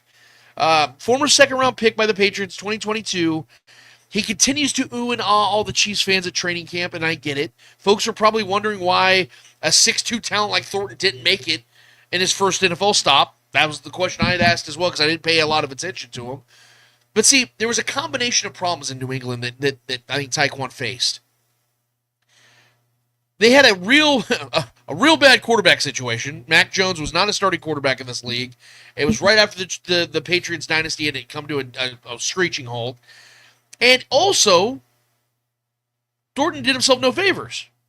He only put up 39 receptions for 389 yards, 2 touchdowns, and 6 drops in his 3 seasons in New England. Thornton didn't really show why he is a guy that can and will become something notable in this league. Now, the Chiefs have given him an opportunity, a shot to prove himself, and I think so far he's done that. And you got to give him his credit for doing that. But I think he came to Kansas City 1 or 2 seasons too late. Because for the first time since 2021, the Chiefs have a damn good wide receiver room, in my opinion. This is the first time we're sitting here looking at a wide receiver room that could be 5 to 6 deep. And that's unfortunate for guys like Tyquan Thornton, because I think if this was 2023, Tyquan Thornton has an inside track of making this roster. I think if this is 2024, he has an inside track of making this roster, because those teams were in need of wide receiver help. And we were talking about this ad nauseum on this show. And to me, the locks to make this 53-man roster right now Rashee Rice, Xavier Worthy, Hollywood Brown, and Juju Smith-Schuster. The guys are almost assuredly and more than likely are going to make the 53, and I don't want to make it sound like I think they're going to miss because they're not, but I mean, I still think they have a little bit of room still to push forward, is Jalen Royals and Nico Remigio. And again, if you're asking me right now, do they make the 53? Yes. I'm going to say Jalen Royals and Nico Remigio are on this team. But I think the locks, the guys that we're not even like questioning, are those 4 guys above them. That's 6 names right there. That's 6 names. Now, everyone says, oh, Lance, so they have to keep reminding me. Well, Rashi's going to be suspended. And that's why Thornton's going to make this 53. But see, I don't believe the Chiefs are going to use that extra roster spot on a receiver, especially for a guy who's not going to be filling in for Rashee. You're not going to basically take Thornton and say, all right, Rashee's out for 4 weeks. Here you go, plug and play. That's not how this is going to work. He's not Rashee Rice. He'll never be Rashee Rice. Now, he is young. He is formidable. He is mendable. He is a guy that maybe you can get into the system. But at best, walking into this season, at the absolute best, let's say he makes the 53. At the absolute best, Tyquan Thornton is wide receiver 4 for this team. At best. So for me, I would rather see the Chiefs keep the wide receiver room with 5, with Rashee going out and getting suspended, and then he comes back, and then that's 6. And you have an extra body at defensive line. You have an extra body at offensive line. Why? Because first of all, we know that Andy Reid. It's very, very important to him about the interior side of things, both sides of the ball. Yeah. He likes to have as much depth, as much certainty as possible at those positions. We know that as big as we are at Kingsley Suamataia, as big as we are on Joshua Simmons and Jalen Moore at left tackle, and as big as we are on Norman Lott and has got done praising him, those are still question marks. Are we not going to sit here and admit that? Those are three positions right now that we have to ask questions about. Juwan Taylor, also injured right now on the PUP list at right tackle. You want to have more depth at those positions right now to protect Patrick Mahomes and to go after and get the other quarterback. Those are more important positions of need than wide receiver 4 at its absolute best. That's, again, me being optimistic. More than likely, if Tyquan Thornton made this roster, he's probably wide receiver 5. So why do we want to see them make that move and have him on a roster spot when, 1, he's not going to probably be on the field at all, and 2, he's not playing a position where the Chiefs absolutely have a need right now, because they don't. They have 3 guys off the top of the list right now that are reliable assets. So I don't think that that's the way he makes this team, and I don't think he's going to make this team based on that. And plus, let's be real, man. The Chiefs have a big crush on Nico Remigio, already going to make this team because of return specialist. Yeah. He wants to add himself into the equation on the offensive side. Well, he proved himself last year, too, in the postseason. Yeah, and by the way, they just took a 4th-round pick of Jalen Royals, who's a guy that everyone's telling me is a steal. So if he's a steal, where does Tyquan Thornton fit in all this? What if Rashee Rice is only suspended for 2 games? You know, he gets like a 4-game suspension, he appeals it, gets it down to 3 or 2. What the even further relevance, lesser relevance of Tyquan being on this team. And this is not an anti-Tyquan Thornton take. This is me looking at this room and saying, okay, they have a list of guys that I think Andy Reid trusts and I believe are better players than Tyquan Thornton. I don't see a reason why he needs to make this roster, especially when, again, you have question marks at offensive line. You have question marks on defensive line. Go and add more bodies to those positions because those are positions of need. Our guy Shaggy chimes in and says, what do you think about making Juju practice his ass off all training camp and preseason to see if he truly has endurance? Think about it. Juju is holding down a spot, but he has injury concerns. Well, does not Hollywood Brown have injury concerns? I mean, holding down a spot, Juju Smith-Schuster is a proven entity. Juju, he might not be 25, 26-year-old Juju anymore. But see, that's not what the Chiefs are asking of him. What the Chiefs are asking Juju to be is a possession receiver that can be reliable in stints. Is a guy that when they need him on a 3rd and 5, if Travis Kelce's blanketed, if Rashee Rice is out, if Xavier Worthy's doing a streak down the field, can you be that guy that does a 5-yard dig route and just catch the damn ball? Yeah, and he's one of Andy's favorites. Yes. You know, Andy recruited the guy himself. He's a personally, veteran. You know, and I think Andy just loves what he can bring to this offense. And he doesn't have flash or like any special abilities at this point in his career. But he's a guy that understands the assignment and can execute the assignment. And I love Juju personally. I do think his body's failing as he's aged. He's aged pretty rapidly. He's got some bad knees. And once you got bad knees, there's not much you can do after that. Well, and real quick, Trevor, with Rashee inevitably getting suspended. Yeah. With Xavier Worthy being a year 2 player who we're still paying attention to figure out what he actually is. With Hollywood Brown having his career injury concerns. Those are the 3 guys the Chiefs are going to be relying on a wide receiver, correct? So wouldn't you want something that's about as sure of a thing as possible to be backing those guys up? Because, sure, Tyquan Thornton looks skilled as hell. Who you trusting in a pinch? Tyquan Thornton or Juju Smith-Schuster? Juju Smith-Schuster. Not even close. Yeah. So that's why I don't think he's holding down a position. That's why I don't think he's in the way of anybody. That's why I told you a week ago that if it came down to it about who's going to be getting more snaps, Juju or Jalen Royals, right now I'm picking Juju. Now maybe Jalen wows us and develops into a quick player, and then I'll say, hey, you know what, give Jalen Royals those snaps. Well, but until then, I go with the guy that's trusted. Well, I'm not going to dare say that Juju's holding down a spot when Sky Moore still exists on this roster. For now. You know, so like for me, Notice I didn't talk to him that's about him. that's where I rely. But yeah, Yeah, dude. But I appreciate you, Shaggy. No, Shaggy, we love you, bro. You know that. But I see this much differently. Juju's filling a role of need. He's a reliable figure in this offense. If that wasn't the case, the Chiefs wouldn't bring him back again. Yeah. Like once they let him walk after 2022, they wouldn't have brought him back. They brought him back, and they're bringing him back again this year on another 1-year deal. This is actually the 3rd time that Juju's technically signed with the Chiefs. So there's clearly something Andy loves about this guy being in this offense, and that is, the same reason that Andy loves him is the same reason I love him, is because we know what you're getting out of Juju. Every single game you know you're getting out of Juju.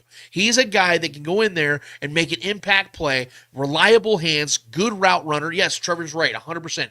Kind of has cement feet at this point of his career, but Larry Fitzgerald was a cement-footed dude. Like, he was never a burner, and he's one of the greatest receivers of all time. Why? Because every time that ball was in his vicinity, what did he do? He vacuum cleaned that bitch. That thing was in his hands every single time. He's a clutch player, man. And Never hate him. He's made some clutch plays even recently in the postseason. Thank you. That's what I'm saying. Juju, big plays. Yes. A couple of the biggest plays in the postseason last year was Juju Smith-Schuster on a breakaway route. People forget, man, like what Juju has done for this team when he's played for this team.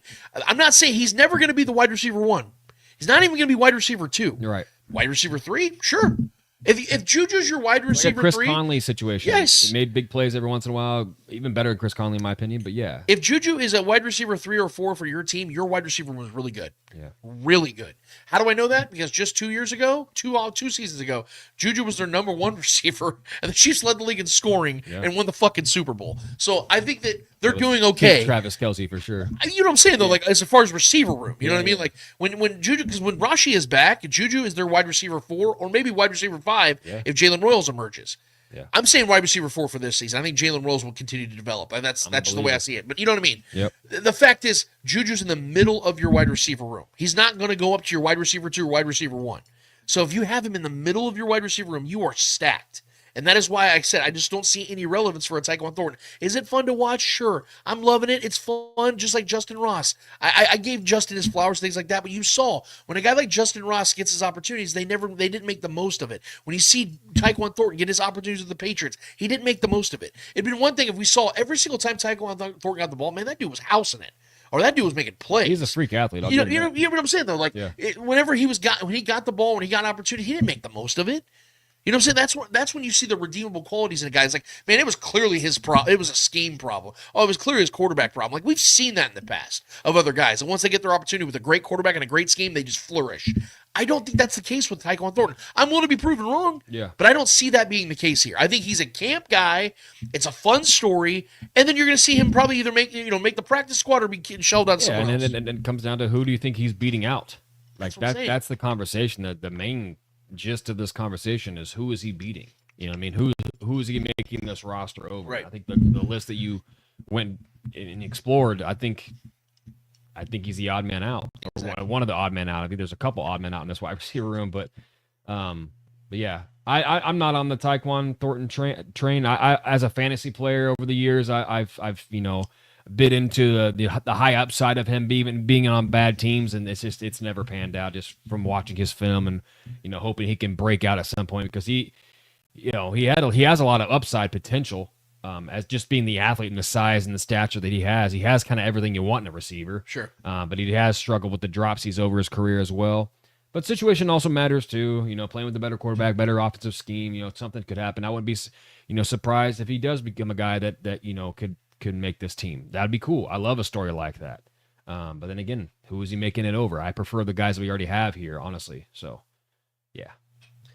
That's kind of what I have for you guys so far today, man. I just wanted to throw those thoughts out there, those opinions out there. I love the reaction we're getting. Looks like the responses have been awesome. So I don't want to take any more of your guys' time, and it's time to get to you guys. Sure, what are the people asking and saying and speaking? All right, so we got Max Wasson. This is more so a baseball question, but if the Royals get a downtown stadium, do you think they should try building a Royals-themed neighborhood around the stadium? I think that anything kind of like a Red Sox kind of vibe. Yeah, I think they should go all out. I definitely think that. The advantages of having a downtown ballpark is it kind of is built in for you to where you kind of can just not take over, but you kind of it's kind of like your little area already. You know what I mean? Like they're gonna gloss it all up. You're gonna see banners and stuff like that. You're gonna see there'll be a little team-themed shops and stuff. Yeah, and it's going to be all over the place. So I don't think that they're going to have to really put a ton into it because I think it's going to be kind of built in. I think the city's going to rally around that. If I think that happens what organically. I would love for that to happen. Fenway I hope Park, that's what same happens. vibe. Yeah, I hope that's what happens. Man, I would love nothing more than for this city to have a downtown ballpark. Yes, that's man. called culture. That's long what overdue. makes sports culture so great. It's long overdue, man. We should have always had a downtown ballpark in Kansas Especially if City. you're successful. Yeah. And I think the Royals are on par to becoming more of a successful team with the moves that they've been making and the players they have right now. Justin Orton.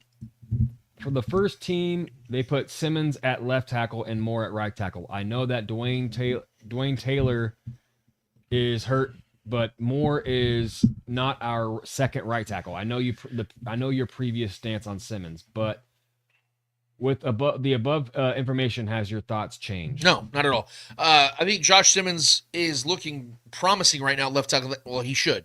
Yeah. He's a first-round pick. And he was going to be the first tackle off the board if he wouldn't have gotten his injury, but that injury does exist. And I still am of the belief that he needs to be eased into his career. The only reason why Simmons is playing left tackle with the first team and Jalen Moore is over at right tackle is because Juwan Taylor's on the PUP list. Yeah. If that wasn't the case, I truly believe that Jalen Moore would be getting first team reps at left tackle, and Juwan Taylor obviously would be getting right tackle first team reps. So I need us to be a little careful, or I'm asking us to be a little careful with these expectations because there's context to what's happening, guys. It's not like Juwan Taylor got benched and now they got Jalen Moore at right tackle and Joshua Simmons is just so great right now at left tackle that he's playing there. There's a reason why it is what it is. Now, maybe if Juwan Taylor was healthy and Joshua Simmons, he could still be taking first-team reps. I'm not saying that isn't the case. I'm saying, though, that I can say with certainty the reason why it is the way it is right now is because of an injury. And until Juwan Taylor is back and we know where the Chiefs are by building the blocks and the foundation of their offensive line going forward into week one, until we know what that is, I'm going to stand firm on my stance that I think the best course of action is for Jalen Moore to be the starting left tackle of this team as the veteran who's making real money, and Juwan Taylor obviously at right tackle, and letting Joshua Simmons, like I say, ease himself into his NFL career, not getting those first-year snaps, because just a year ago, at this point, guys, we're talking about my guy, 𝚂𝙿𝙾𝙺𝙴, being the unquestioned left tackle as a rookie. We saw how that went. I'm not saying that's going to be the same case. I think Joshua Simmons is probably a better suited, more natural left tackle than Kingsley probably was. But that doesn't take away from the fact, though, he's still a rookie and he's recovering from a horrific leg injury. That's what matters. And I'm somebody that wants to see Joshua Simmons be the long-term answer at left tackle, which is why I think it's best to prevent him from going out there in day one, letting him work his way and ultimately becoming that left tackle in 2026, and then moving Jalen Moore over to right tackle in 2026, letting Juwan Taylor move unless the Chiefs are helping on keeping Juwan, which I don't think is going to be the case, but we'll see. John Harrison, back to our discussion we were talking about George Karlaftis. He says by 2027 or 28, Karlaftis will probably be the 20th in defensive end salary. It will work out to be a great deal by then. That's kind of how these always work. Yes.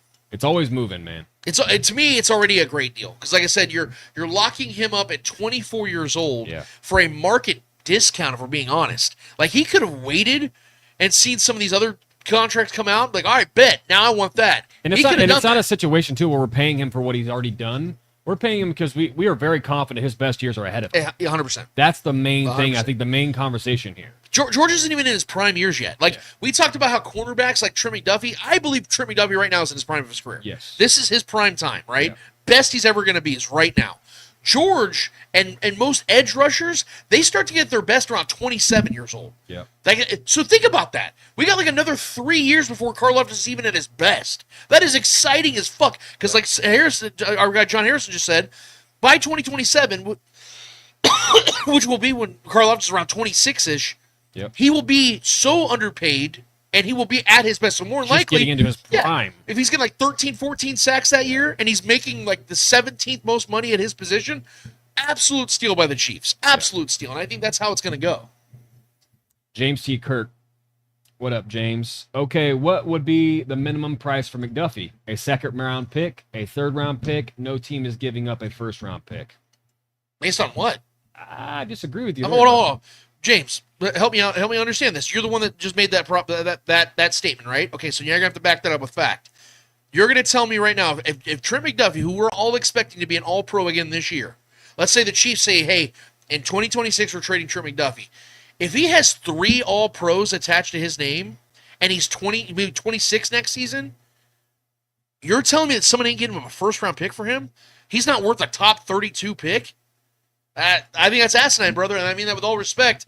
But you don't think the Patriots would give up a first-round pick? There's a list of teams that would give up a first-round pick for a Trent McDuffie at 25, 26 Panthers, years old. one of those teams. Oh, 100%. I mean, maybe not Panthers. They just paid Jason Horn, but like you're at that level, though. Like you know what I'm saying? Like what you're saying at that level, there's gonna be teams desperate enough that need a guy like him to change their defense around. Yes. Because they build their defenses differently. They build their rosters differently than the Chiefs do. They're not in contention yet. Let's go and invest in our future, CB1. So I'm not saying the Chiefs are getting like a top 5 pick. No, I'm not saying that. No. But a top 20 pick, yeah. I can see a top 20, 28. 25 pick, yeah. 100% because we've seen this in the past. Guys like Jalen Ramsey, who, yes, again, is an outside corner, but we've seen them bring holes back. Yeah. Absolute holes. I think that Trent McDuffie could get a first-round pick or a couple second-round picks, a second and a third, or a third and a fifth, and a couple pick swaps. There's a lot of scenarios I could see happening. Especially with Trent, his case is even more unique because he's not only an elite player at his position, he's coming from the best team over the past 5, 6, 7 years. Right. He has that experience. He has championships under his belt, played with the best coach in the game right now, played with the best quarterback in the game right now, just been in the locker room. That stuff is that matters a lot too when teams bring in people.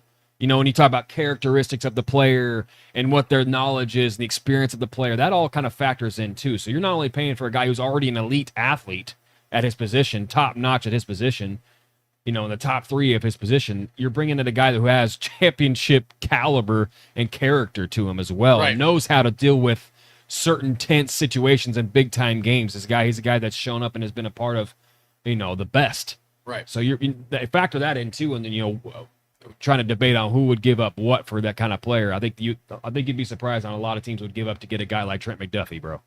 The Chiefs traded up. The championship caliber team already had championships under their belt, traded up to get the guy. You don't think teams would trade a first-round pick of some sort to get this guy on their team at the age that he's at right now, still in the very much prime of his career? Yeah, a first-round pick is definitely on the table here for sure. Julia Gulia. Others have raised some concerns with the running back room. Do you share this? And if not, is there any positions group you are worried about? Well, I would need to know what the specific concerns are. I probably don't share them because of the fact, like I was speaking a couple minutes ago, I'm actually pretty optimistic about this running back room. I think my only real concern about this running back room is Isaiah Pacheco's availability and if he's going to be able to stay healthy this year, because that's become a real nuisance for him and for this offense, is him just not being able to stay healthy. That comes with the style of play. Honestly, I think that's just the part of the byproduct of him playing so aggressive, is his body's just going to break down a lot more rapidly than most players, even at his respective position. But I don't have a lot of concerns in this running back room, because I think that Andy Reid's going to be able to utilize it to the best of its abilities, because they have a lot of versatility in this running back room, and they have 3 different styles of running back in this room, which is very rare in this league. There's a position that I would have concerns at. I think that I am going to be interested to see how the edge rush is going to be this year. I think that Ashton Gelati, a guy I'm high on this year, I do wonder how immediate his impact is going to be. I do worry about Mike Dana. Is Mike Dana going to get back to form where he could be a formidable player and help contribute to this defensive line? Is Norman Locke going to continue to show us what he's been showing us in camp so Is far? Amenahu going to stay healthy? That's exactly right. Is Amenahu going to stay? Is FAU going to be a thing? The only sure things I see on this, the only sure things I have on this defensive line right now is Chris Jones and George Karlaftis. Those are two guys that are obviously going to be the anchors of this defensive line. But there needs to be more around him, more around them that's going to be effective, and I need to see that. So that is something I am going to be paying attention to. I am actually concerned about. That is something I am concerned about. But outside of that, yes, I want to see Kingsley play well. I'm honestly not overly worried about that. I think that he's now finally in the position where he belongs, because we see every single year guys that play tackle in college transition to guard and have really good careers in the NFL. I think that's what Kingsley's going to be. I think he's going to be a guard, and I think he's going to continue to be a really good guard.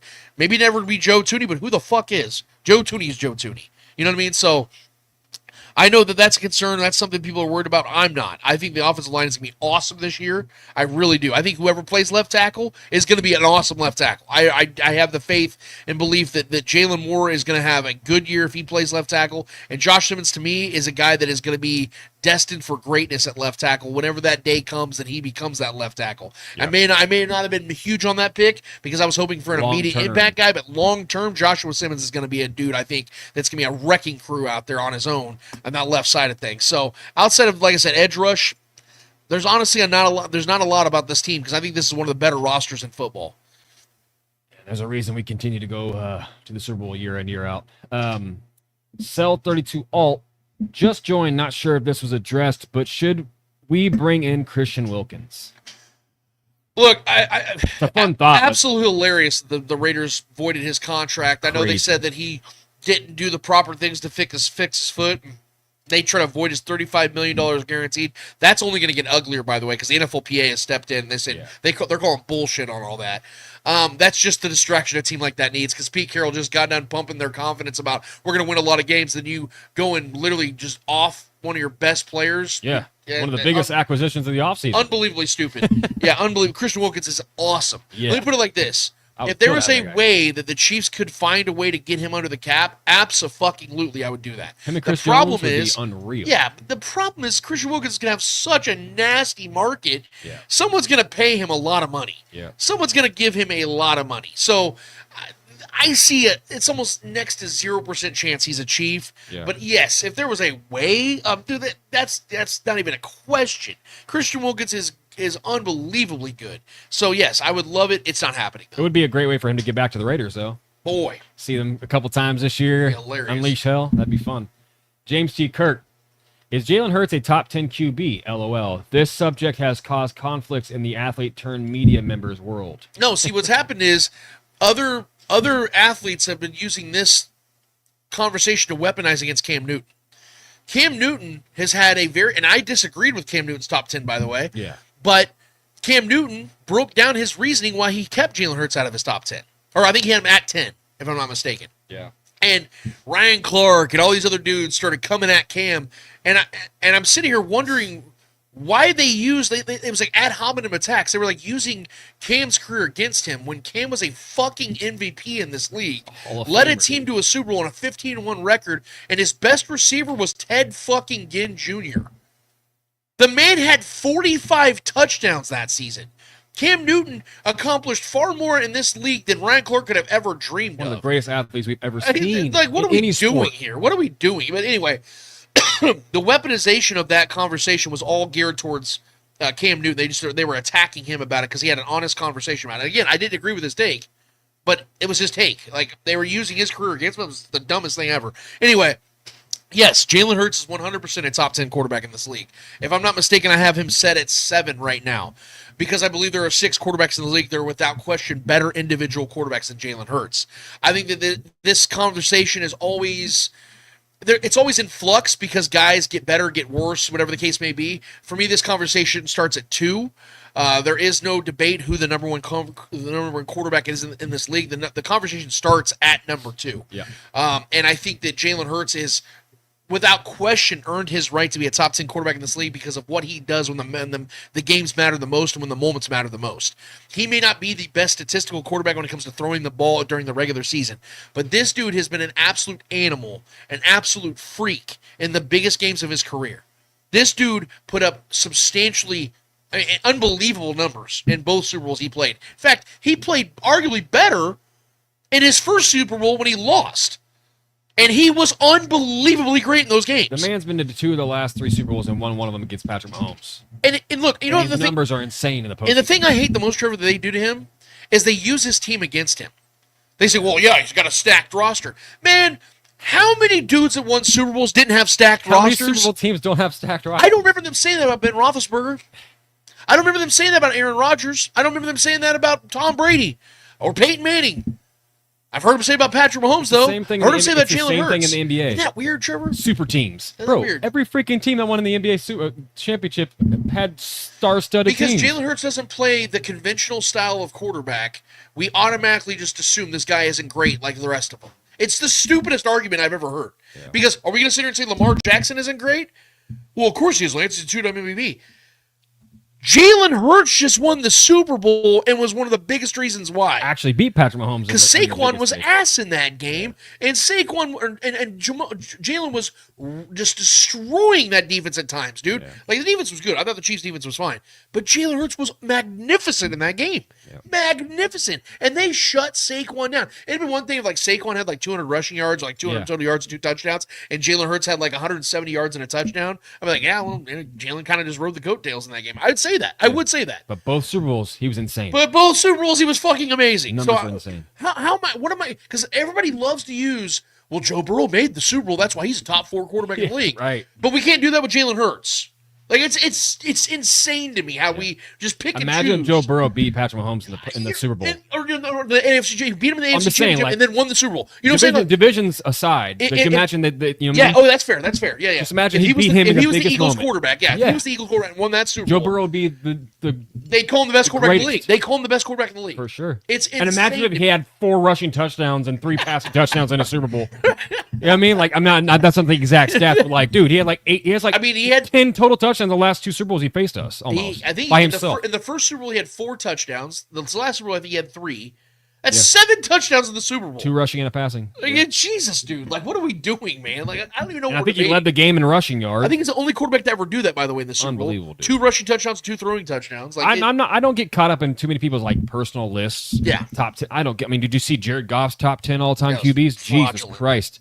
So like, it's when it comes to like opinions, I don't really care, and like I don't know what these people are basing this. Is it accolades? Is it stats? Is it longevity? Is it, you know what I mean? So many things factor into lists, so I don't really care. But the shade at Cam Newton is what's ridiculous to me. I mean, you can love him or hate him for who he's become after the game. I think it shows awesome. He's very polarizing guy. I get it, love him or hate him. Yeah. I like people that are just authentically themselves. That's why I loved guys like, even in his early days, Antonio Brown, like love him or hate him. The guy was himself, but as the years went on, it kind of became a clown show. Yeah. But that's why I loved guys even like T.O. and guys that just were themselves. They didn't give a fuck. Yep. I like guys like that. That's who Cam Newton is. And but yeah, top 10 list, man. I don't really give a shit. It just becomes such a convoluted conversation, and I just rather not. So Cell 32 Alt. How was Happy Gilmore 2? If you guys have seen it, I have not watched it yet. Trevor, you did, and you had some takes. Last night I watched it with me and Scarlett watched it last night, bro. I don't think it could have been done better. Really? There's some quirkiness towards like the second, like the fourth act of the movie, like the last act of the movie gets a little off the rails, but as far as like just hitting every aspect of the nostalgic feel that you wanted from it felt like a Happy Gilmore movie. Hell yeah. It felt like an old school Adam Sandler movie, and I think they made it very realistic of like the story arc of what older Happy Gilmore would be, and like that I think they just executed it really, really well. As a massive Adam Sandler fan and growing up, being Happy Gilmore being like one of those landmark comedies of our youth, it tapped into the nostalgia perfectly, in my opinion. Adam Sandler was awesome. The cameos galore were great. Travis Kelce's cameo was awesome. What's his name? oh my god, the Bad Bunny. Yeah. He was so good in it. Was he? Oh, dude, it was so good. He was just caddy. It was just the dynamic between the two of them was awesome. The chemistry was really good. Yeah, man, it was just Shooter McGavin. My God, Of course. dude. Arguably, maybe my favorite part of the movie was him. So he was Really? so good. It was so good having him back. One of my favorite villains Yes. of our youth in any kind of comedy. Still like one of the most iconic villains ever, dude. Piece of shit for you like breakfast. Dude, Shooter, he's so good in this. I can't wait. I'm going to watch It's it so today. good. Yeah. But yeah, I highly recommend it. I think Netflix knocked this out of the park. Adam Sandler knocked it out of the park with the script. Yeah, man, it was great. Everybody should go watch it if you're a big fan of the Happy Gilmore movies. Hell yeah. So yeah, it was awesome. It is interesting because they said that Adam Sandler tried to turn it down for like 3 decades, and they finally got him to do it. I believe that. I mean, that's something that could have done it for a long time. But I think the script maybe finally kind of hit him right. And I think the right amount of time had passed where he wanted to do it. And obviously the money, Netflix money is probably really good. So, but yeah, I think they executed it perfectly, man. Dustin Orton, Speak It. I think we have about $20 million in cap space. Are there any free agents on either side of the ball you hope the Chiefs to pursue? Not really. I mean, I feel like this roster is pretty. Who they have in camp is probably who's going to be. I would say, and this is just an interesting thought, just because we've already been talking wide receivers a lot. Maybe they, want to bring in a veteran receiver if the Rashee Rice suspension is a little bit longer than they anticipated. They have your Keenan Allens, Amari Coopers, Gabe Davises, guys like that are out there. I would imagine that'd be something they would want to exercise if, like I said, if Rashee is out for an extended period of time, and knowing Hollywood Brown's extensive injury history, those are guys that are actually proven commodities in this league. The Chiefs know Keenan Allen very well. They watched him for many years with the Chargers. So The irony would be so. Well, yeah, and we see that a lot. Guys that are in divisions for a long period of time. I've always end up been a playing for big the Keenan team. Allen fan. As Right. much as he's been a hater of the Chiefs, obviously being in the division, but Right. just talking unnecessary shit on Patrick Mahomes at times too, and Tyreek Hill. Yeah. Obviously, you have a reason to dislike him, but I've always been a fan of his game. Yeah. For sure. The Yeah. dude's one of the crispiest route runners of his time. Right. Dude was so good. So, I mean, he's older now. He doesn't look too great, but still would take a guy like that. But for me personally, I don't think there's a lot of moves we need to make right now. I think we need to chill. And if, say, something, injury happens or something like that, 4 or 5 weeks in, we want to make a move and sign somebody who's still out there. I mean, a la the Kareem Hunt signing last year. Right. Worked out really well for us. You know what I mean? So if something like that happens, we need to pay somebody to bring somebody in, maybe, whatever. I think just having money to spare too is nice, just knowing you have that. But I don't think there's necessarily any free agents out there that are we don't have any glaring needs right now. Right. You know what I mean? Yeah.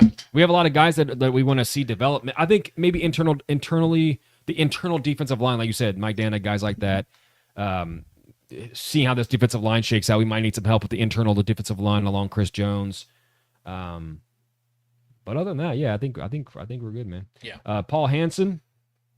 When will the NFL expand the roster limit higher than 53 players? I believe this rule is outdated with how many games these players are playing now. 60 to 70 range seems more reasonable. I agree with that. No, that's actually, you kind of answered your own question though, Paul, Right. because the 18 game schedule is going to initiate that. Sure. There's going to have to probably be a new CBA in place.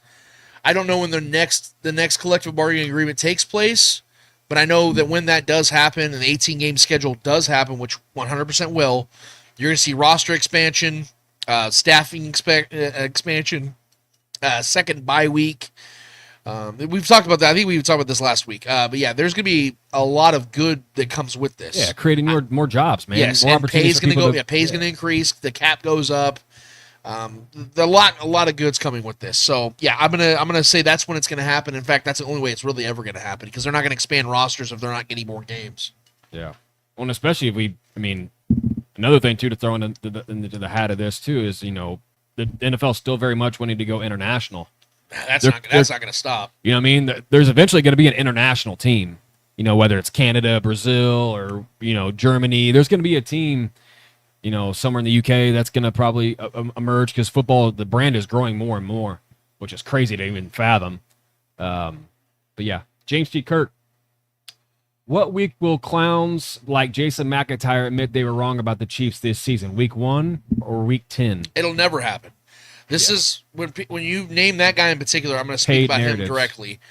he is a guy that is not going to back down. He's going to be a guy that whenever the day comes that the Chiefs are finally no longer who they are, that's when he's going to dance on the grave. It's not about whether he wants, it's not about, for him, it's not about whether he was right or wrong. It's about, I'm inevitably going to be right. The only thing I can hope for is that the FS1 finally comes to their senses and removes a clown like that from a position of power like he has, because it's so irresponsible to have people like him just being on air and spewing the nonsense they do. Yesterday alone, Jason McIntyre tried to tell people that over the last 2 years, Baker Mayfield has outperformed Patrick Mahomes. And we're Baker Mayfield guys, and we love Baker Mayfield. That is beyond stupid. Yeah. That is beyond stupid. I don't even need to go into why that's stupid, but it's stupid as fuck. And people like that, like I said, are just there to drive the ratings home. That's why him and Colin are picking the Chiefs to finish third in the AFC West. Hopefully, when it comes to Colin, who's great at what he does, hopefully all this kissing of the ass of Sean Payton's working out for him, and he gets, some, season tickets or something with the Broncos, because that dude has not stopped kissing Sean Payton's ass the moment he started working with Fox a couple of years ago.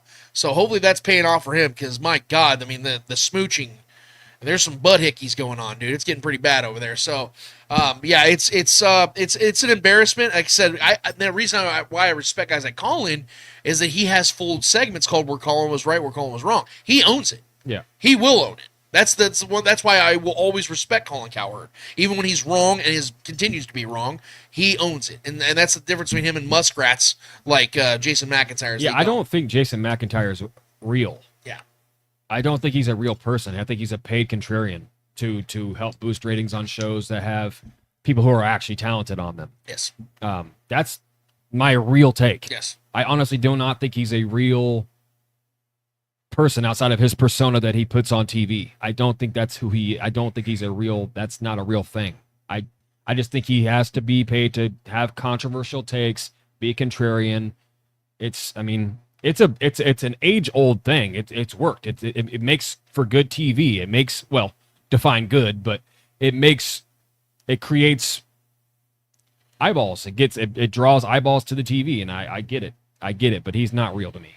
Bumpa BB, thoughts on Josh Simmons being a future Hall of Famer? I'm not overreacting. Oh, you're not? Okay.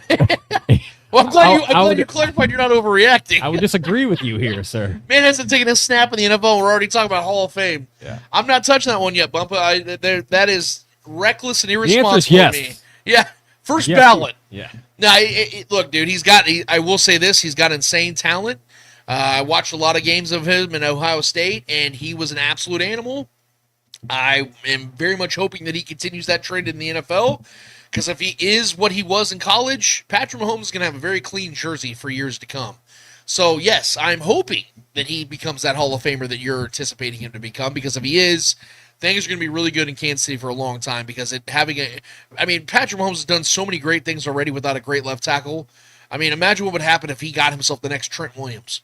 Imagine if he got himself, the next Willie Roaf. The dude's film. You know what I mean? The next Orlando Pace. Guys like that. Like, you get himself a Jonathan Ogden. Somebody like that. It's going to be devastating for the league for years to come, and it's already been bad enough for the last 7. So, I'm hoping for your sake and for the Chiefs' sake that is the case. Last question, as of right now, Cell32 Alt. We touched on this before, but he asks, where were you guys Hulk Hogan fans? Yeah, yes. Look, and I want to be... Bro, I had a platinum blonde mullet for like my first 8 years of my life. I hope everybody hears what I'm saying and doesn't take what I'm saying and runs with it and creates their own narrative. If you do, fuck it, I don't care. But yes, as far as the wrestler, I was a massive fan. I also know that he was a real asshole. I also know he said some fucking racist shit. Just don't meet your hero. Don't meet your hero. Just don't meet, because the person I will not defend. I will not defend Terry Bollea. The guy, the human being, I will not defend him. I stand in direct opposition of the things he said, and I will make that clear. As an icon in the ring, like I said, there are very few, if any, that have ever been able to do what he's done. And that is the credit I will give him. Yes, even some of the biggest POSs you will ever know or meet can be great at things. There are great musicians out there that make amazing music that I would never, ever shake hands with. There are movie stars that have made some of my favorite movies that I would never say 2 words to. It's the shitty part of life, man, is that sometimes the most entertaining and talented people on this earth suck. And I think that's the case with Hulk Hogan. He made a generation of children happy. He made, he entertained billions and billions of people in this world. They've even made a study. I think I want to pull it up if I could, but they said that no one in the history of the earth has ever been paid for more to be watched. Like, he was the most watched human being by dollars in the history of the planet. That's saying something, dude. Like, that's iconic. You know what I mean? Like, this man is Mount Rushmore of human beings when it comes to entertainment. Like, he was as far as the pop Hulk culture stars. Hulk Hogan, is. But yeah, but you can't. Unfortunately, you can't tell his legacy without the shit that he put on himself. He just happens to be famous. He just happens to live under a microscope. I mean, there's everyday walking people that carry a lot of the same share his beliefs, talking points and things like that. Yeah, so I mean, he just happens to be under a microscope, and it is what it is. But I mean, for the persona that he gave the world and pop culture, I think that's yeah. I'm not a part of dancing on people's graves. The man's dead, and I think you just need to respect the life that is what it is and the joy he brought people. Far supersedes, I think, than the negatives, in my personal opinion. But yeah, definitely a Hulk Hogan fan. I tried to look like him for a long time when I was young, and I think I succeeded for a while there. I was a little jacked fella with a bleach blonde mullet, platinum blonde mullet that wouldn't quit. So I didn't have the skullet though. That'd have been sweet if I was like 8 years old with the skullet. That would have been a look, bro. But yeah, man. R.I.P. to the Hulkamania, bro, for sure. That's all the questions, brother. Awesome questions, guys. We definitely appreciate all of you guys for jumping in. Those are never easy topics to discuss, so I know that that's something that people are probably waiting for. That's why I jumped on it immediately, the earlier part of the show, to let you guys know where I stood on things. And I know that everyone has their stances on things. We got to, take it for what it's worth. But I, again, appreciate all you guys for bringing your stances, your questions, topics, concerns, comments, takes, all that stuff into the equation today, because it makes the show what it is every single week, and I cannot thank you guys enough for that. Trevor, we have one more order of business to get to. What is it called? Hold this L. Each every episode, we finish off every single episode with a series of L's in the world of sports. Whether those L's are friendly L's or not so friendly L's in the world of sports, we promise you, who's ever holding the L's in the world of sports deserve those L's in the world of sports. Trevor Twidwell, who's holding the L for you this week? I'm going to give a W before I give an L, and they're both tied together. I'm going to give a W to my guy, Dustin Poirier. The Cajun Brotherhood, let's go. What a career the guy had. It was an honor to watch the guy. I watched damn near every one of his fights. I mean, coming from a very cocky, arrogant nobody to blazing his own trail, and he wasn't like one of those highly scouted fighters. He was a guy that kind of came from nothing. Right. And I love stories like that's a true American story right there. True, not even American story. That's just a true human just story. A human, humanity. Just from the dust, from the ashes, he rise. I love stories like that. Very inspiring. One of the best fighters of his time. Dustin Diamond Poirier. So I just wanted to pay my respects to him. And, whatever he does after his career, I think he's going to be successful, whatever that is as well. He seems to be a great dude, good father. I respect that kind of stuff. Yep. Overall, just from where he's come from being like that rowdy, hot-headed dude to becoming a kind of a stoic, humble leader of this sport.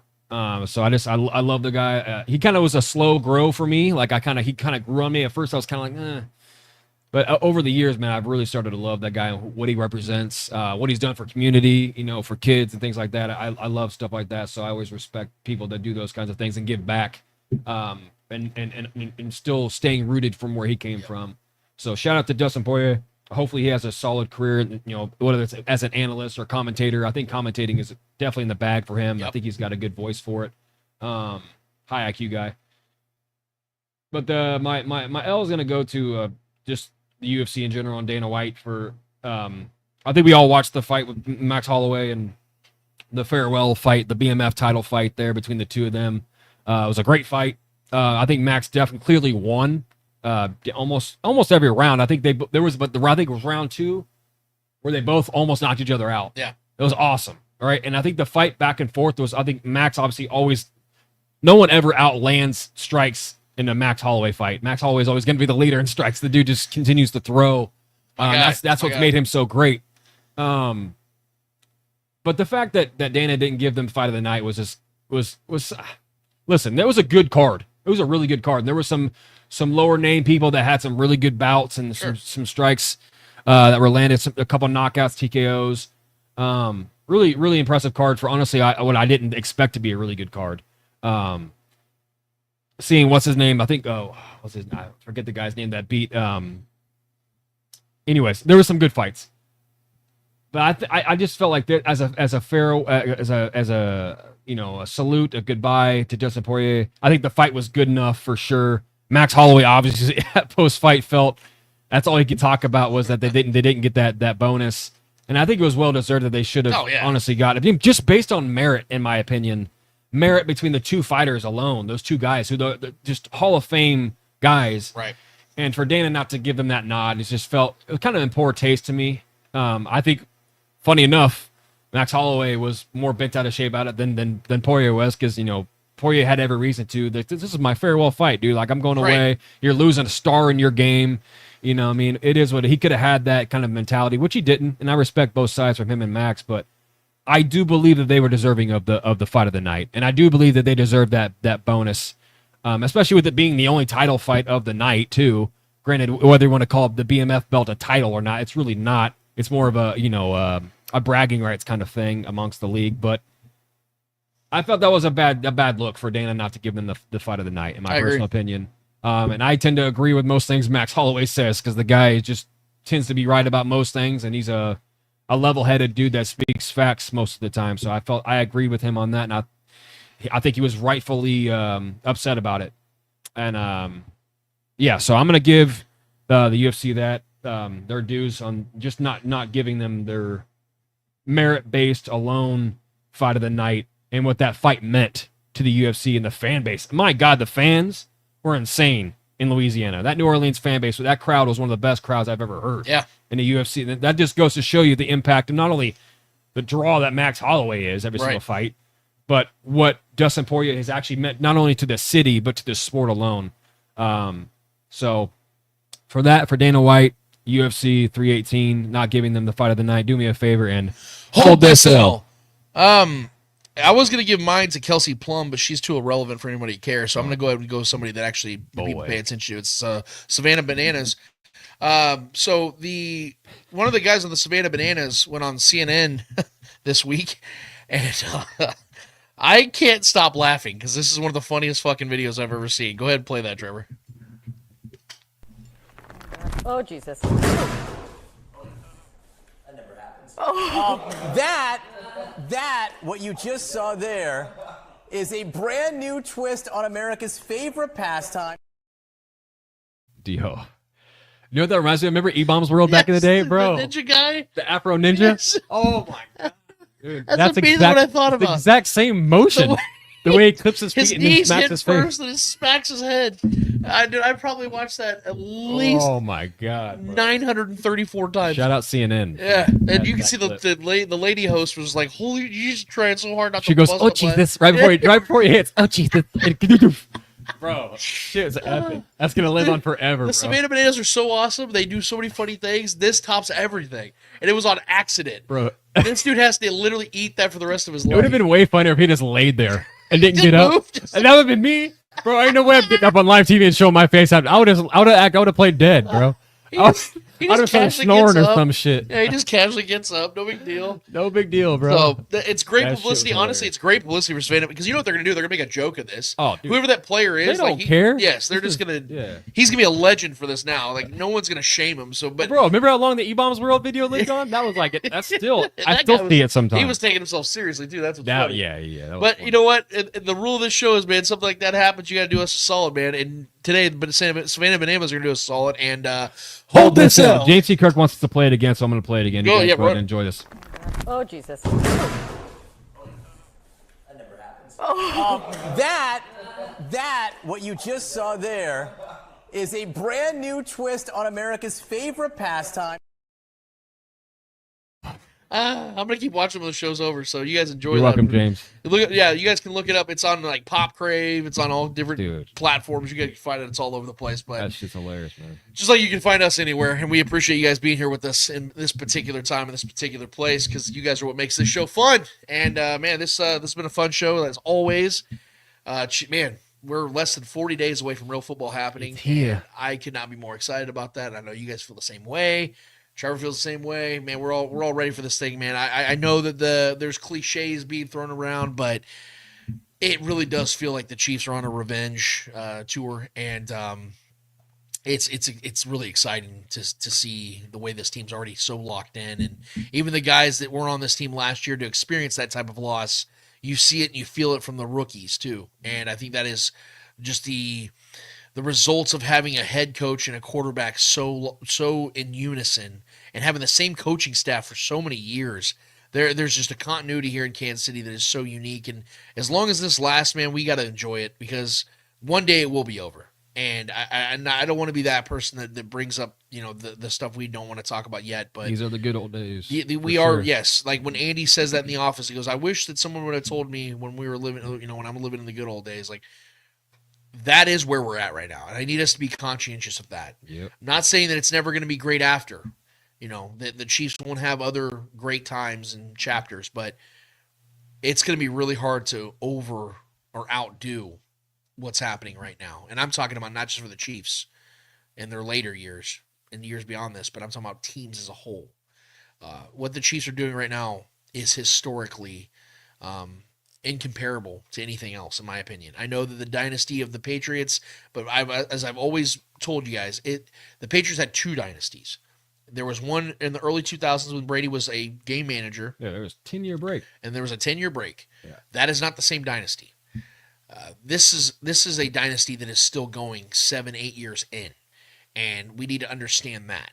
And so that is why this is a very special one, because this one is going to go for a decade or more.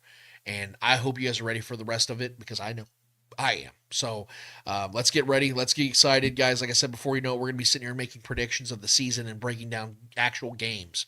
And I hope you guys are ready for it, because I sure as shit am. So for Trevor 𝚂𝙾𝙾, for the great Clay Windler that puts all this together on the back end of things at Red Chirp Cinema, for the entire Starcade Media family, I am Lance 𝚂𝙾𝙾. Episode 320 of the Spoken Podcast is done, finished, and finito until we are back here in 1 week's time to tell you guys, break down whatever we have for you guys in training camp or any news that comes about. Till then, we out of this bitch. Later.